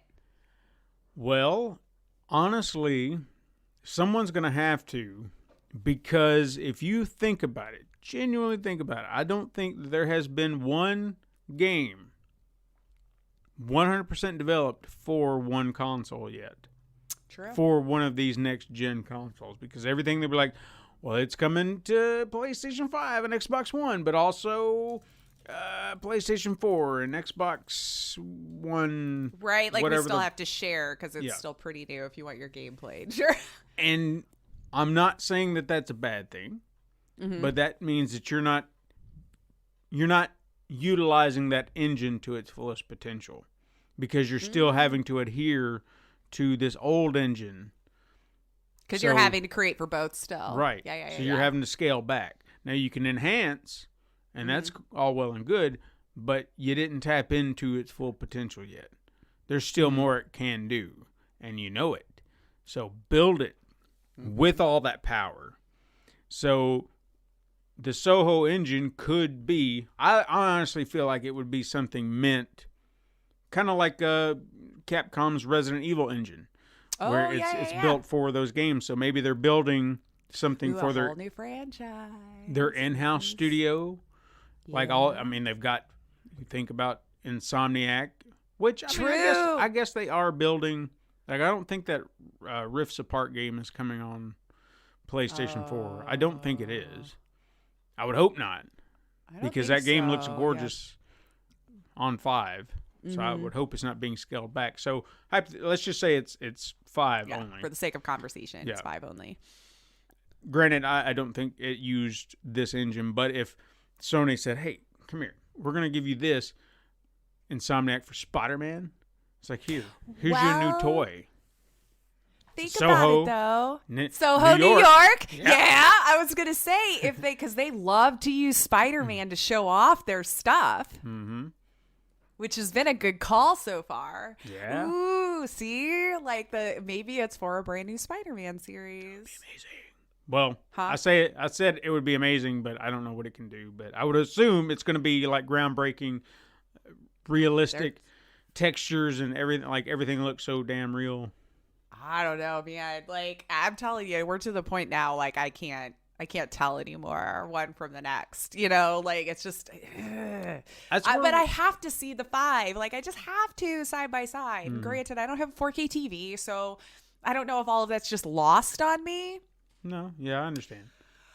But I need to see it with my own eye holes. It's the problem. And me looking at a side by side on my own monitor is not helpful. It looks however my monitor can push it out. You know, so I got to get in somewhere and like see it. It's hard to really see a difference. Like I know there is one, and I've tried to pay attention to little bitty things like textures and just polish and even just a glare, reflections. I know that's a big deal. But even that, get them puddles right. Yeah, even that, it really depends on where you're playing it because they'll do reflections in cutscenes. So it's not like that's unheard of. Right. But if you're doing a gameplay, like Spider-Man walking across the street and you just happen to look through a door and the glass and you see your reflection, that's cool. But it's not something you're really going to notice. Unless you're really, really digging and that for probably it. does take a lot of rendering power too to make that on point. So at the same time. I think, in regards to something like Spider-Man, if this engine is going to be groundbreaking, I mean, make it look so damn realistic that you are there. Like that's where we've got to get to with graphics. Not saying that it's where we will ever get like there. Seamless. I almost feel like cutscenes and gameplay will be negligible from each other. And we're close. Pretty close, yeah. We're close. There's some games that do that actually quite well already, where it just like rolls into it. But if they can make New York City look, not to say that we're going to be in New York City, right? No, I don't know where we're going in the next game. I'm hypothesizing in my head. Oh yeah, I was like, I don't know. I got to play this. I don't have it yet. Point being, assume that we get to be in New York. How I don't know what it's going to take. How much more rich and full and lifelike can you bring it? Yeah, because it's pretty damn good now. Yeah. I mean, make the crowd stand out, make New York look more vibrant, and put 4 billion people. Could we actually get that lived-in environment feel that places have been trying to tout already? Yeah. 4 million where they people actually have their own day-to-day path and doing their own things. And think about that. That would be impressive. You have the population of New York City in the game at all times doing stuff. And they are on a path. Raising their kids, doing their thing, whatever it is. Yeah. I mean, they'll probably go into rabbit holes in buildings, but still, like. But if they did that, just think about that. Awesome. I mean, New York would look alive at all times. Sure. Yeah. Yeah, no, I think that would be awesome. Even like to just stalk an NPC for a little bit to see them do their day, just to see how far they went. Now, I imagine that's got to be a tall order because that's a lot of programming, a lot of different. Yeah, I'm sure a lot of NPCs will probably have like the same day-to-day routine or something just for that reason. I don't even know how feasible that is. I feel like Cyberpunk was wanting to tout that and didn't, way early on, like before we even knew it was going to be what it is now. That each NPC was supposed to have like their own life. They were living with their own stuff. Didn't nail it, so it's still out there for someone to take. And maybe maybe that's what they're working on. I don't know. This is all speculation. Literally, all I know is they trademarked a name in Europe, and it's not made its way here yet that I could find as far as being trademarked. But it's just that idea, okay? That if I could swing down into the city at any given point in time. 4 million people, it would have to be crowded. Oh God, and I'm not saying massive. I'm not saying that you didn't have crowds, but not 4 million people crowds. Yeah, not individuals. No, there's no way. Yeah. So that would be cool, and especially if you did like a timer, certain time of day. Yes, like when you have the traffic jams and everything like that, and you get to see all that stuff, and you maybe even swing down, get out of the way, asshole! Right. I'm walking in. Oh my God! See, slam their purse on a hood, like. And I'm not. Yeah, it's not like this stuff will make or break the game. but it just fun little touches. Yeah, some little thing that would just be like, damn, that's so awesome. That is so cool. And I feel like we will one day. I just want to know who will be the first to do it. Yeah. Because the tech is moving so fast that I feel like it's going to be possible. I mean, shoot. While we're talking about engines, the video that I showed you with the MetaHuman creator. Yeah, wow, what the? From a freaking app on a phone. Yeah, that was impressive. Like, my idea, I don't even know what to say. Like, my jaw hit when I saw just how freaking easy that was, that they were just scanning in this person's face, held the phone on their face, and as they moved, it was rendering in the engine, looked really good, like what you would see in a video game today, moving in sync. Oh my gosh. Like, we've got to be on the precipice of having that sort of lived in every day. Yeah. You just imagine what kids are going to be playing in 20 years. Oh my God, they won't even know, and they can't appreciate it. They'll look at Super Mario Brothers and be like, what the hell is this? Like, yeah. It'll just be that if they know the name, like, oh yeah, weren't they like, I don't know, a long time ago? Yeah. Like, that's so old. And it will be actually by then. It's like Dinosaur. You played video games in a cave or something, right? What is this? They'll be like right there with Jim Ryan. Like, I told you. Yeah. At the dinner table. See, they're old. I don't know why people would do this. Oh my gosh. So that's the speculation, I think, there with the Soho engine. It seems like we're just going to have to keep our eye on that space and see. And with Sony coming out with all this different stuff, the competition's nice and hot. I feel like we're in the middle of such a cool thing that we're watching here. To both sides. I want them both to do really amazing things because we're going to be the only ones to benefit here. If they keep competing like that, we're going to get some great hardware, great games. Well, hopefully hardware. Hopefully we'll get that back again one day. But yeah, I don't know. Let's see here. I kind of just picked a few right here.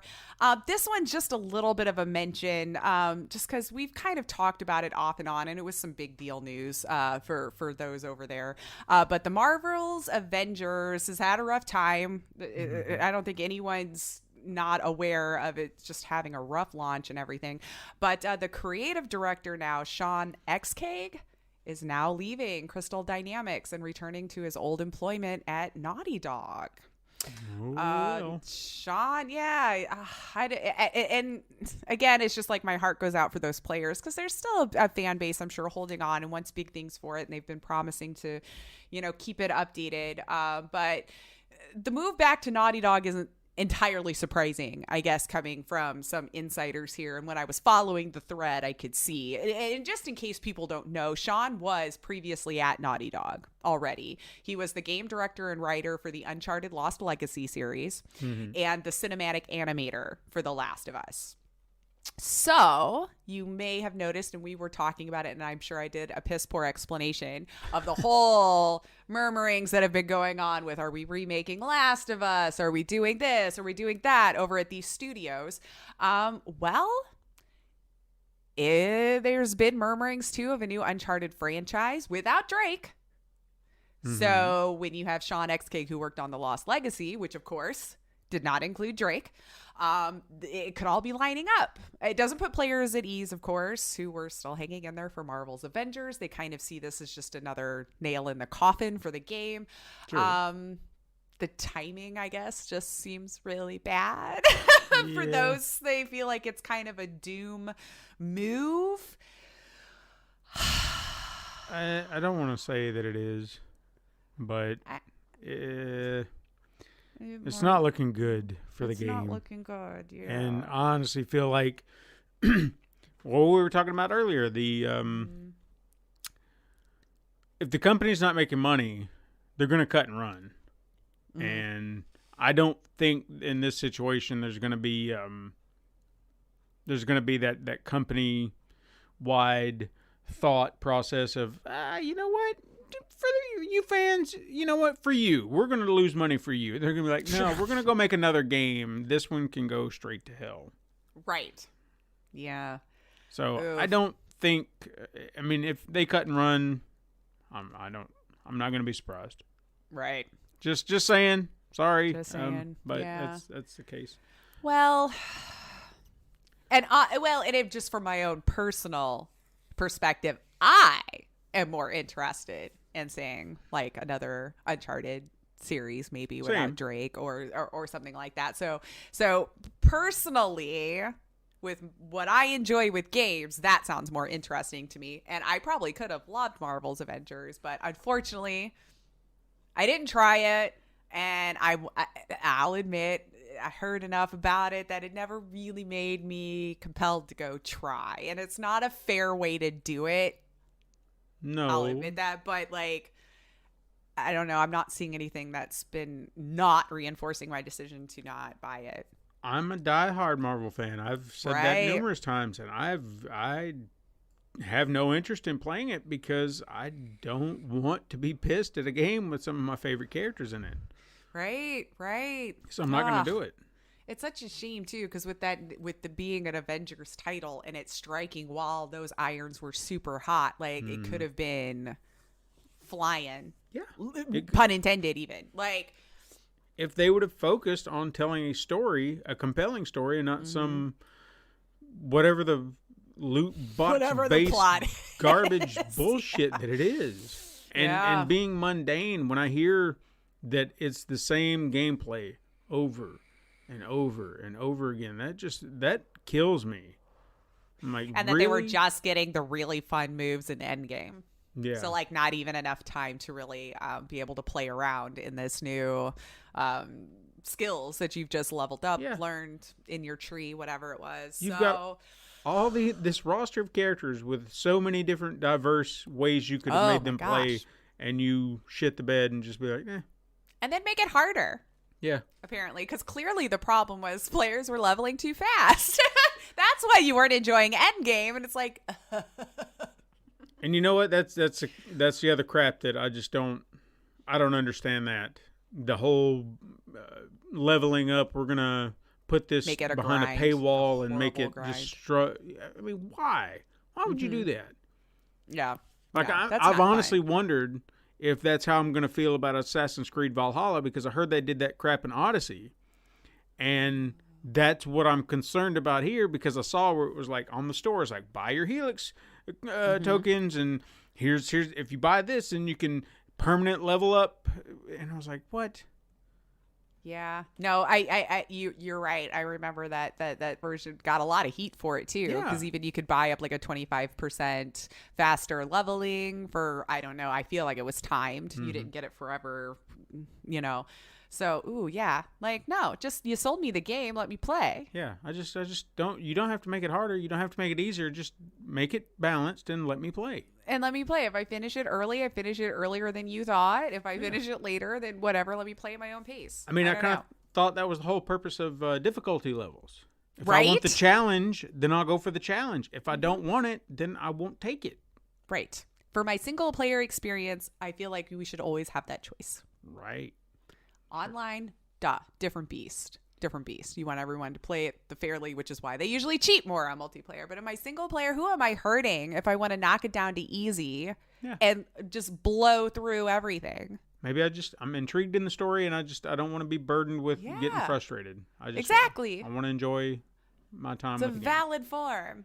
I don't know. But I guess this is online though too, right? So I don't know how you balance that out. But you made me remember something that I wanted to bring up, and I forgot to jot it down, but you were talking about the Naughty Dog thing. It made me remember. I don't know if you saw this or not, but I wanted to shout out a congratulations to M.R. Miller, who maybe you don't know or maybe remember by name, but I'm pretty sure we met him. He was the composer of Evergate, that beautiful game. Yes. He got a job at Naughty Dog doing... Yeah. That is so awesome. Yeah. Oh, congratulations. That was amazing. Yeah. That score. Oh, my gosh. Well deserved. Wow. I wish him the best of luck over there. I'm so sad that I missed that announcement. And yes, good luck. Oh, my gosh. Naughty Dog got a good one there. That is so cool. I'm so happy for them. Beautiful. For sure. Dang it. I guess I got to be better at reading my Twitter, huh? No, it's fine.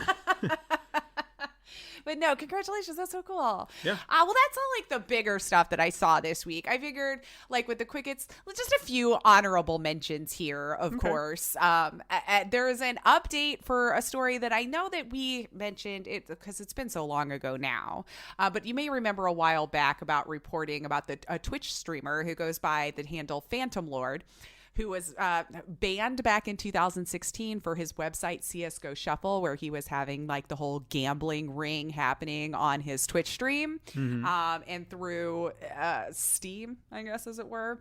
Allegedly, he was taking betting percentages and house money to use on the website without disclosing to his viewers this was happening on either YouTube or Twitch. So Twitch said back in 2018 that James Varga, aka Phantom Lord, began abusing their service to scam Twitch users and its community for its own financial gain, which you have to admit is you already got much bigger answer than most streamers who get banned get. Most of the time they have no idea.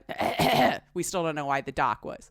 This is how it goes. And he's a big enough name you would think should know why. Well, he probably does. Whatever. I'm going on a tangent. So they said the ban came after a year of warnings and penalties. So Twitch is saying, like, we told them no, you can't do this. Well, he did a lawsuit, if we remember the story. He wanted to sue because he was banned. That cut into his lifestyle. That was his earnings. He won. What? So he sued for damages, though, for the tune of $35 million. He didn't get that. Okay. He didn't get what he asked. But he still won and was awarded $20,702.34. Why that change comes into play, I have no idea. Which now kind of leads us to wonder how many more lawsuits for bans will we now start to see? Oh, yeah. Because, and this is probably where Twitch is going to have to think about this, you're probably going to want to start doling out the exact reason for these bans so you don't have these people, well, I don't know. Mm-hmm. But that was my livelihood that you just took off. So now, just saying, a precedence seems to have been set a little bit here. I might be making a bigger deal than it'll actually end up being, but just friendly words. You might want to start giving real, legitimate, broken down reasons, citing sources, because apparently very possible that you will lose that suit. So I don't know whether to say GG or not, because like I don't know 100% what happened. I don't know this person from Adam.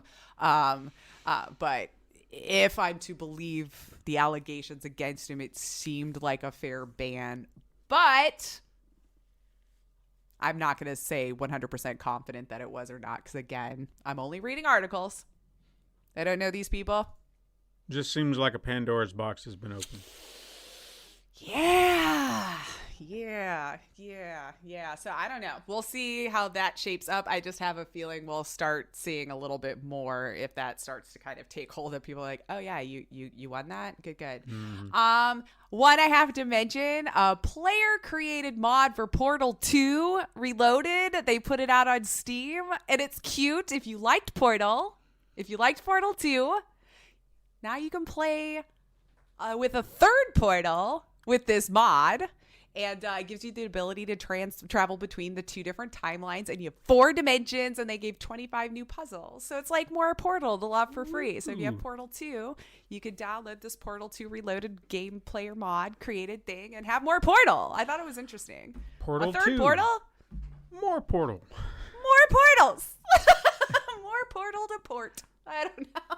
I just thought it was cool. I love these little mods and stuff like this. Like, I still can't believe they just give it away for free. That's what blows my mind the most. Like, I feel like it's got to be a lot of work.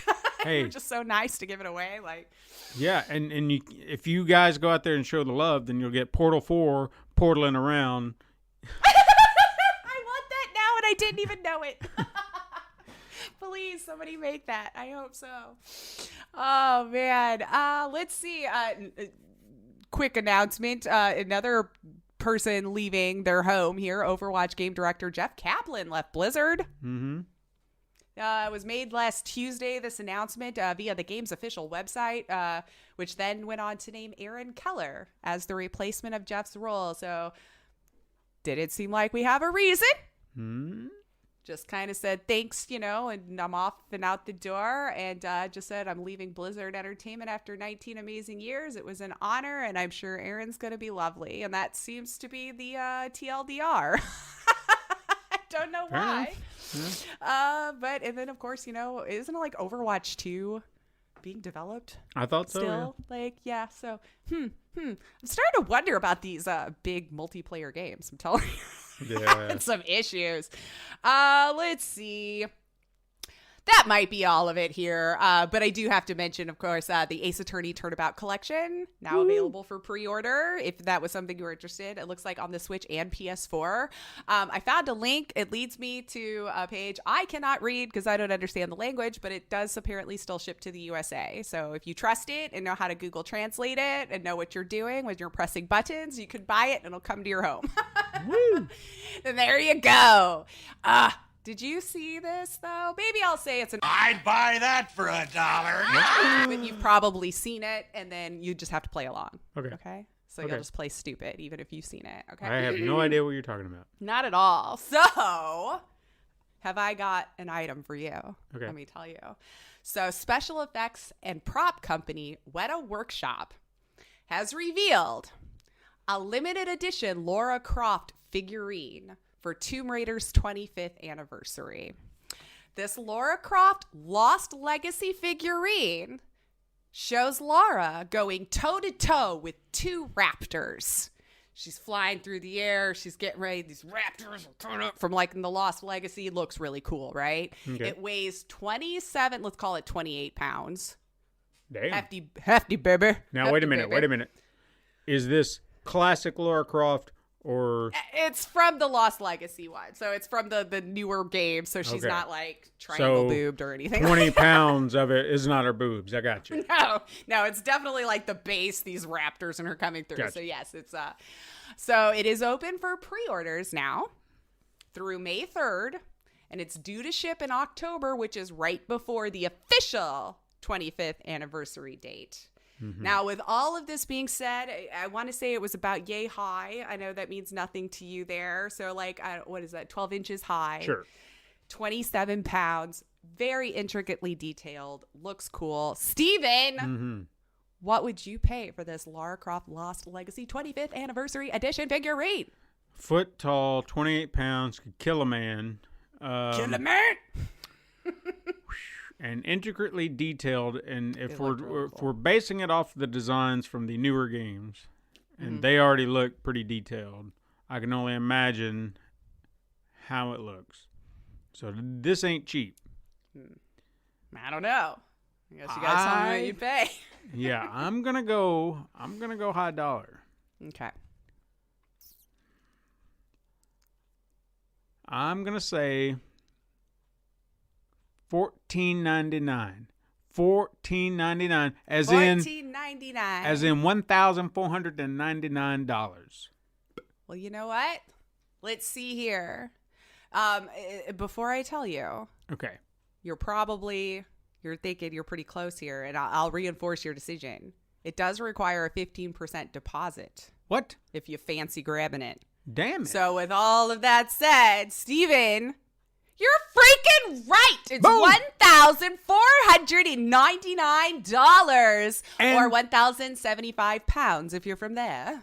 And I had no prior knowledge. I swear to God. I don't even know what this thing is. I've never seen it. I just took a wild swing. It's that experience there of being a collector, and you know what good quality can go for and all that kind of stuff. But you are absolutely dead ringer on for what they're going for. And I recommend you look it up because it is a really effing cool looking figurine. Okay. The detail on it and everything on the raptors and on some of the skulls on the ground and just the way she's flying through the air. It's really cool. So if you want one. What did you say the Lost Legacy? Yeah, Lara Croft, the Lost Valley. Sorry. The Lost Valley figure. I probably did say Legacy. Oh, there it is. We were talking about that game earlier. Yeah, we were talking about that. Okay. Yeah.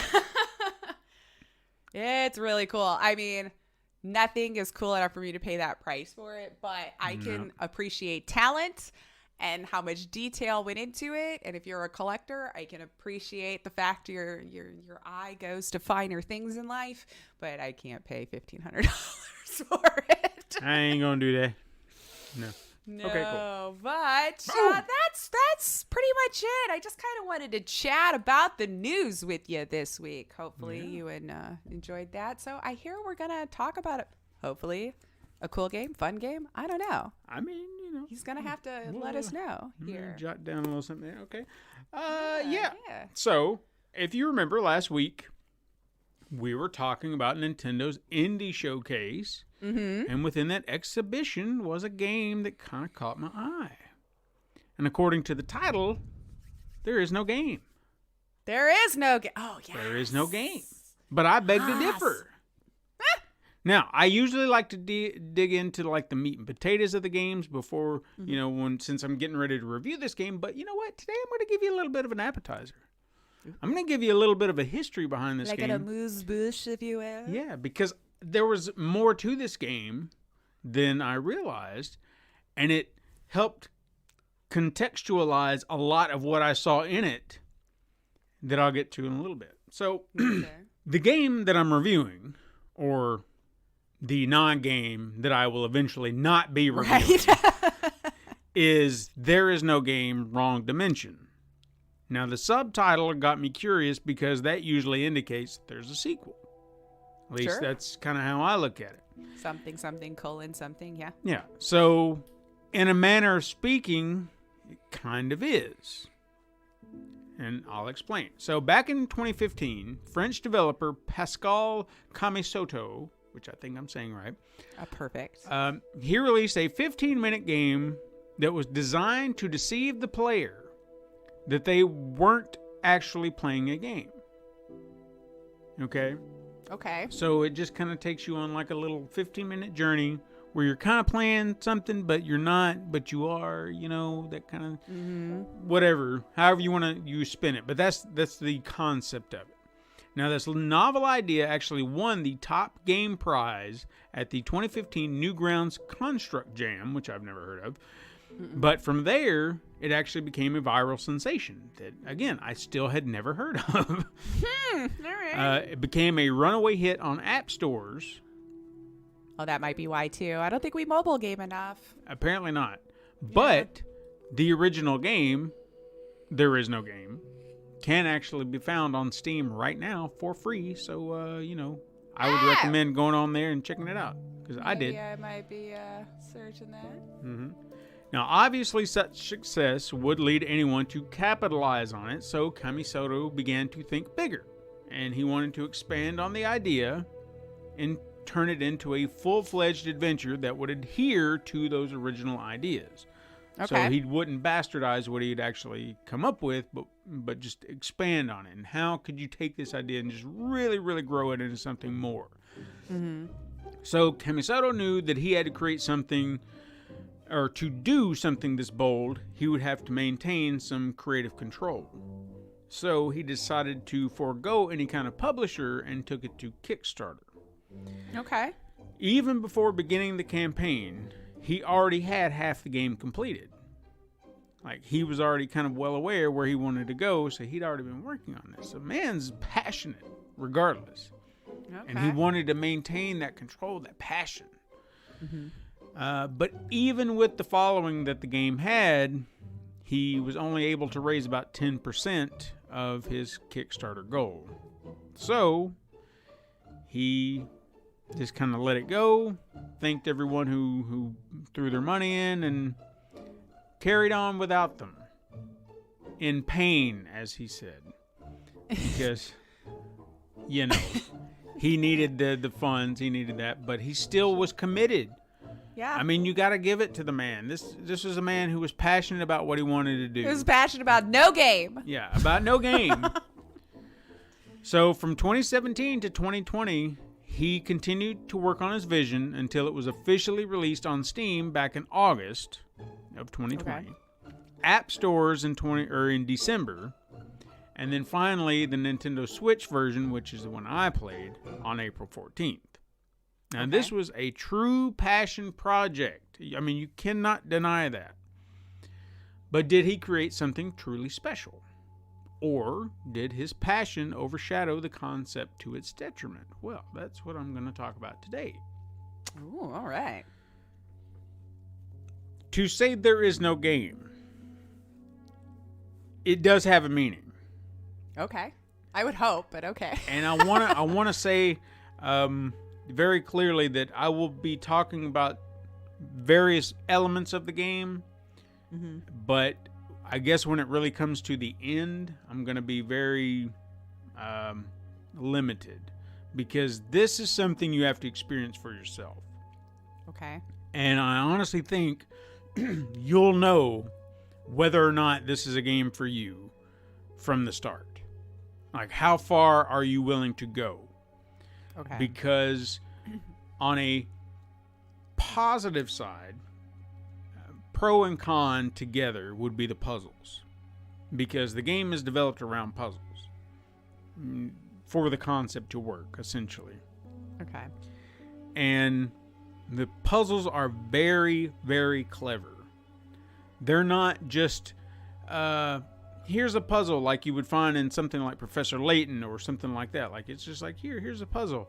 These puzzles are so intricately thought out that you have to really, really think outside the box in such a way that maybe you're not even thinking about what you need to do.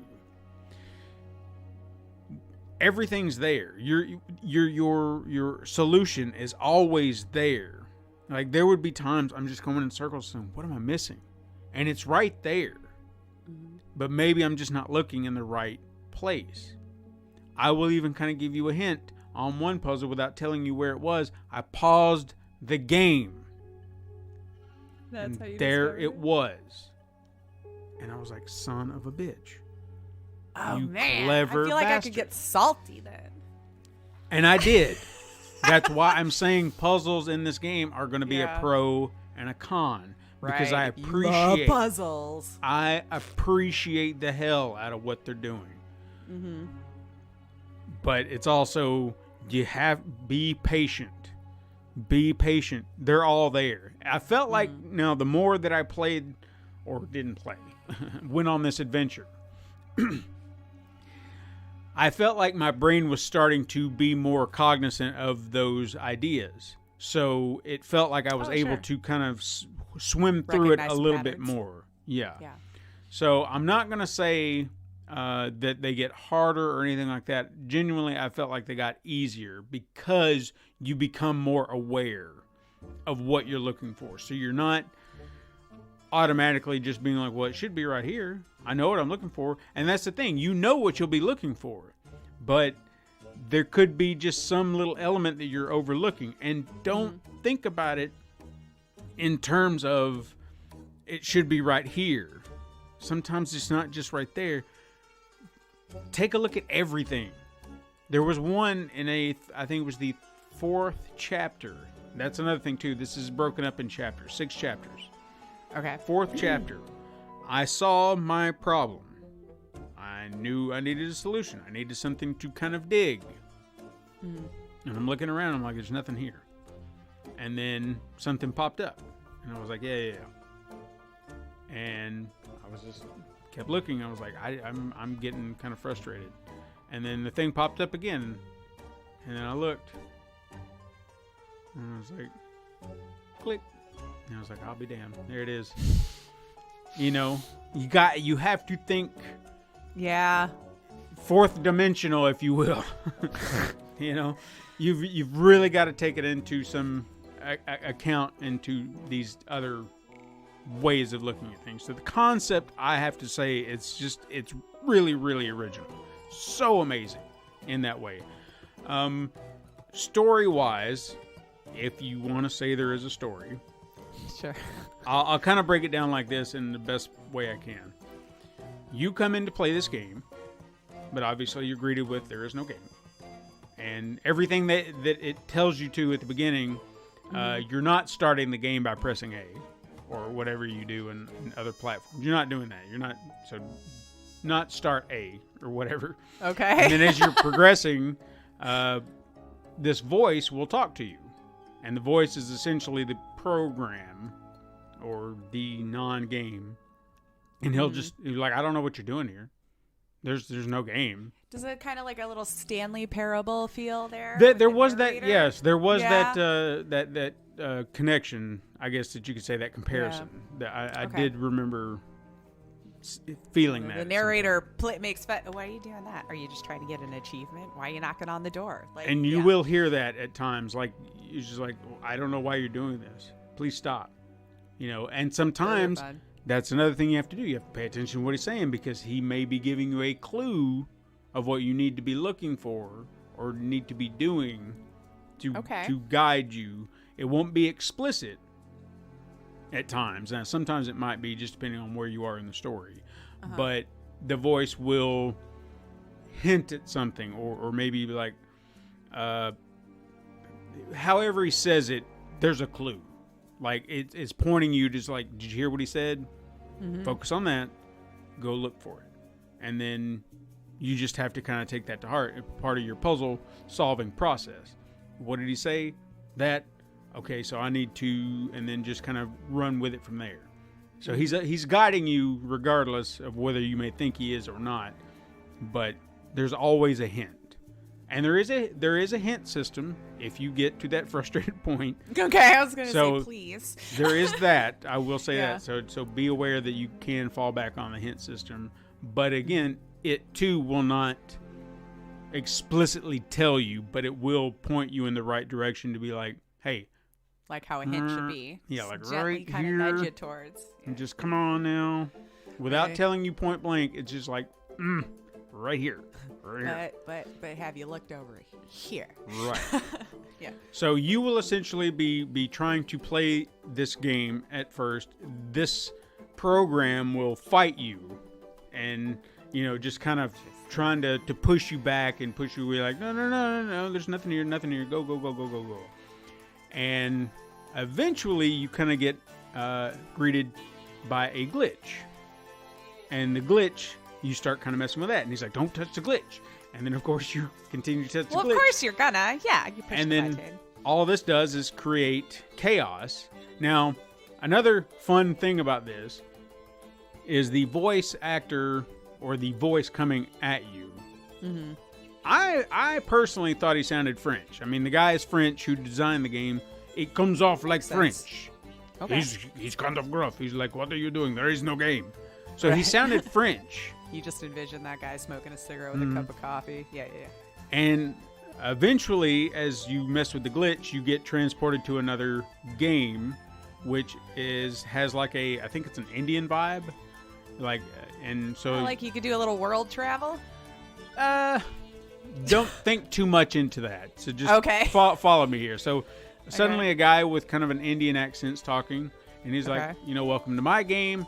And then the other guy starts talking. He's like, what are you doing here? And he's like, who's that Russian? And he's like, I'm not Russian. What are you talking about? And I don't know where they get this Russian joke from, but it's just, it's funny because they keep saying, do you hear that Russian voice? He's like, I'm not Russian. What are you talking about? Maybe it's like a running joke in their country or something, and we just don't have it here. Yeah. I mean, maybe the gruffness of his voice comes off Russian. Yeah. I don't know, but I mean, clearly the accent I think it sounded French. That's just me. So Yeah, but we're just dumb Americans anyway, so we probably wouldn't know. But that leads, like, you mess around with the glitch there. That leads you to, I think, an Asian themed game. And then, of course, yet another voice comes in. And then it just creates chaos. And then it kind of happens a few more times. And then you get transported to the next chapter. And this is where the game gets really interesting. Because after that, you're just like, well, where do you go from here? What do you do? Suddenly, the next chapter is you are greeted to a TV. Once you get through the TV, I'll just leave it at that, you are seeing a point-and-click style game.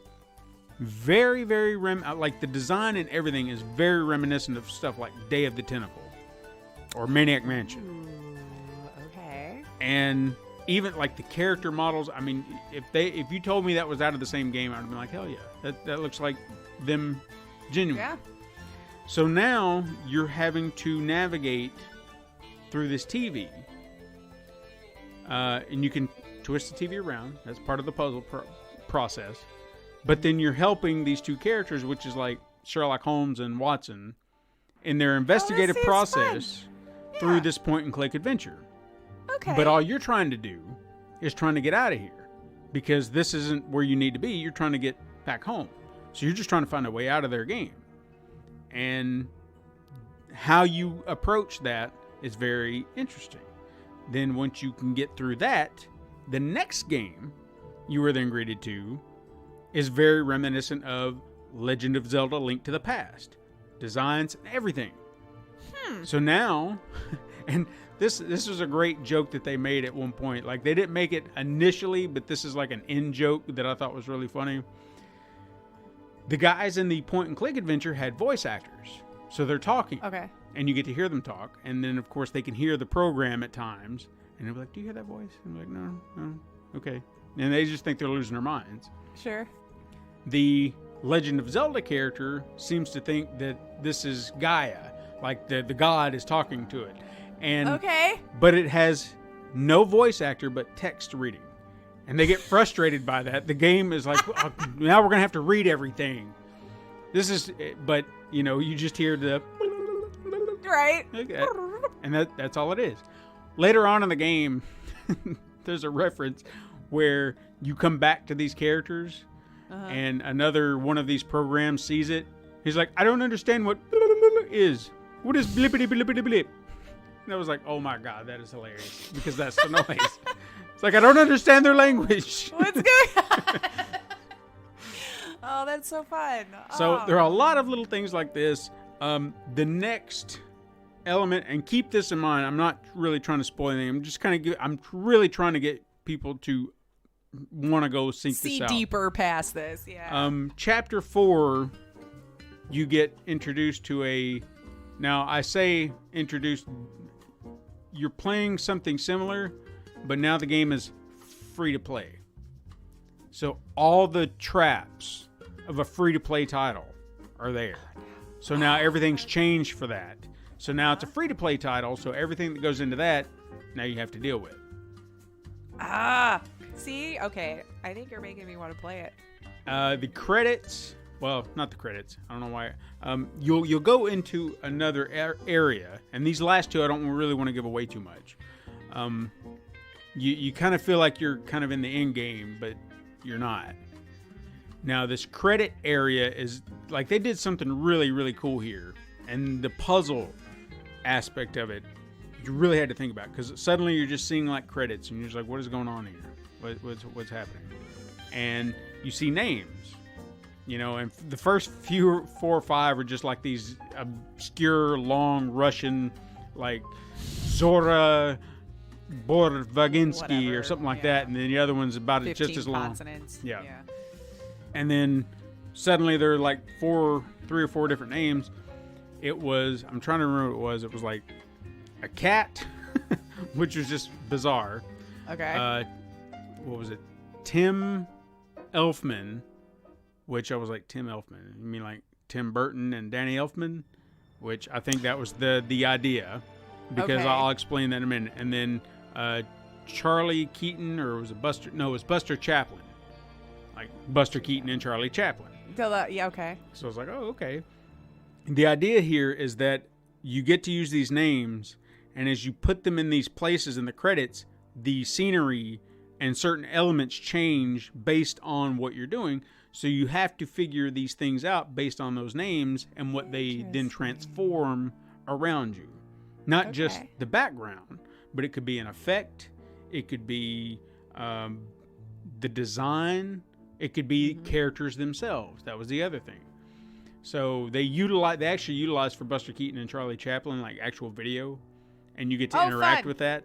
So I was like, that's there you go, kiddos. Probably have no idea who either of those people are. No, probably not. But there were some. I'm kind of bouncing around a little bit, and I'm trying to just kind of collect all my thoughts together, but I'm just kind of letting it flow. Another thing they did on there, which I was really impressed with, is there was a. It almost seemed like it was kind of you're kind of stuck in this situation where you've got to figure out your way out, but the game turns into or the program has to start rapping, and he's trying to give you hints on what to do next, but he's kind of stuck in this, like, I have to talk like this, and the beat is so good. I'm here to say. Yeah, but the beat is good, and the rap is so good, and it was like, damn, this is really, I'm into this right now. Yeah, it's like, hell yeah, dude. Like, it wasn't lame at all. I was like, yeah, I'm in it. Latest track. That was really cool.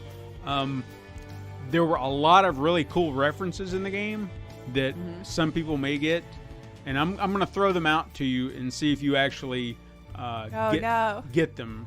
I feel like they're not too far removed. Super cold would be a reference to what other game? Super cold. Well, they're super hot. Boom, boom. And then I guess I got to think one for cold. No. That was it. Oh, no, I was good. So, so instead of like... Big brain time. You get to see, instead of like it looking like the red VR characters or whatever, it was just blue, and it was super cold. Okay. There was Parappa the paper. Oh, yeah. I know like, I've heard of this. It was a rapper, Parappa the rapper. Yeah. But now he's a piece of paper or whatever. And then... okay. Like the rapper, like WRAPPR? Something like that. But funny enough, there was another one, and when I saw this, I was like, and if I hadn't played this, it might not have, instead of what this game actually is, it's please paper.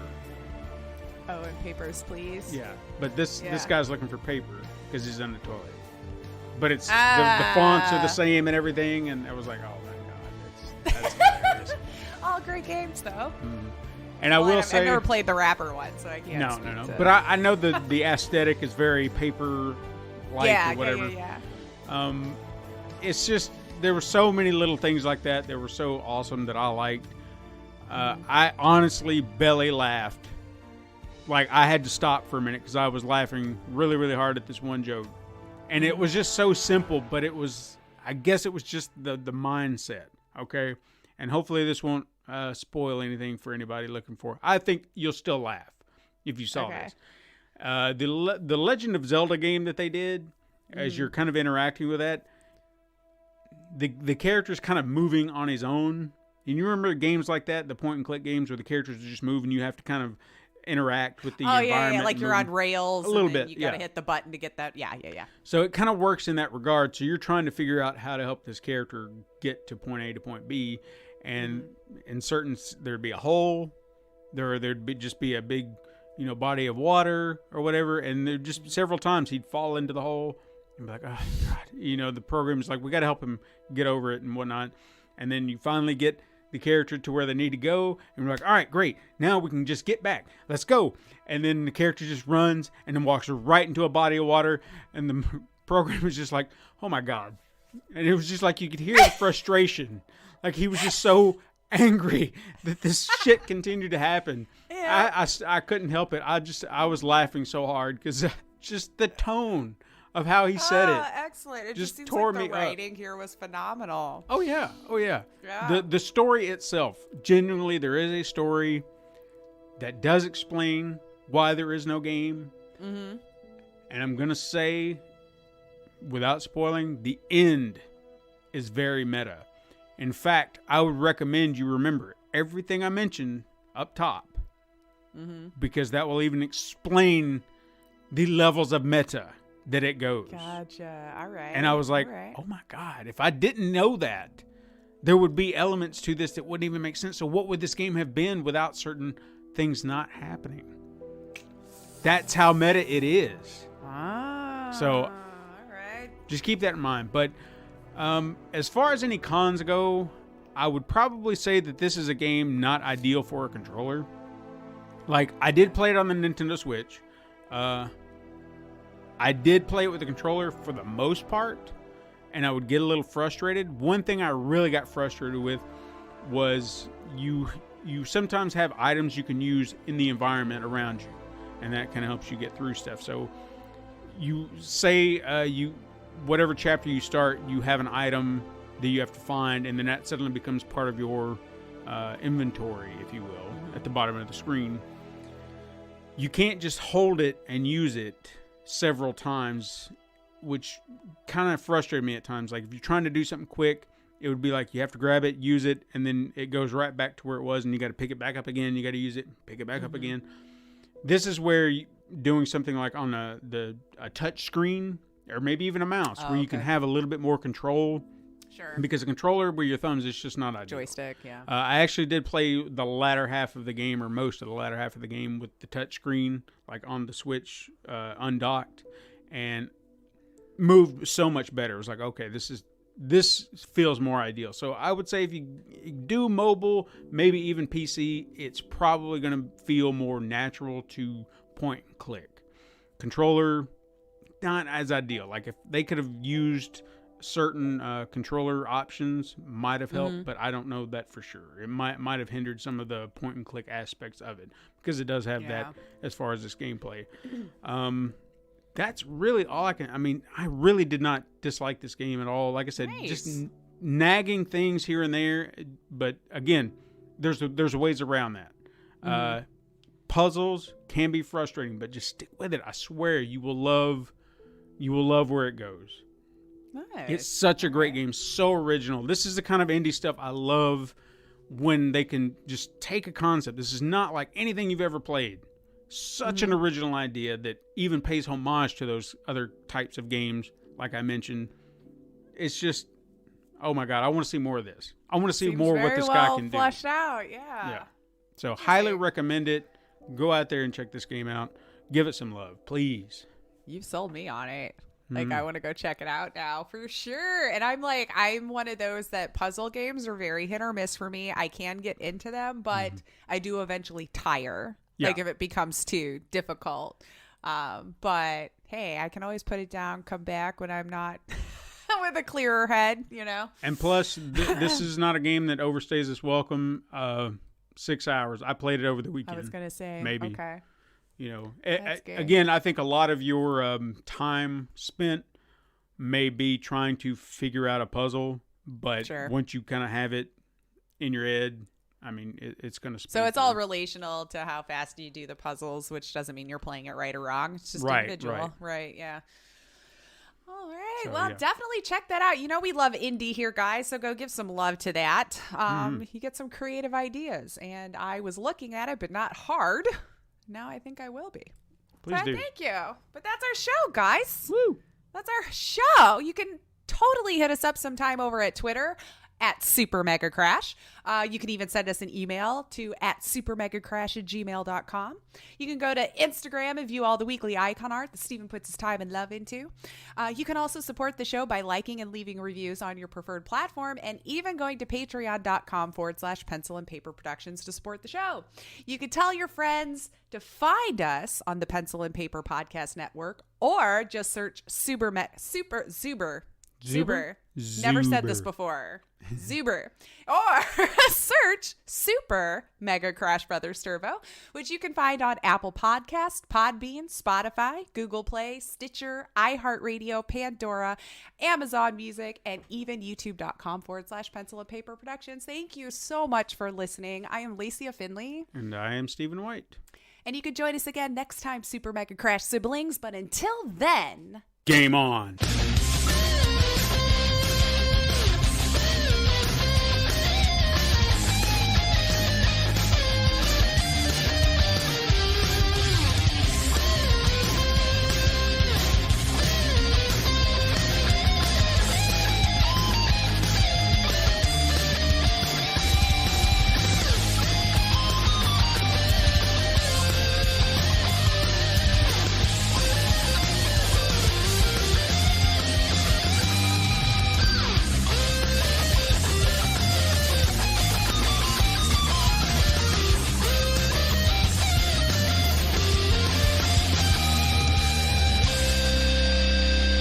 This has been a Pencil and Paper Podcast Network production.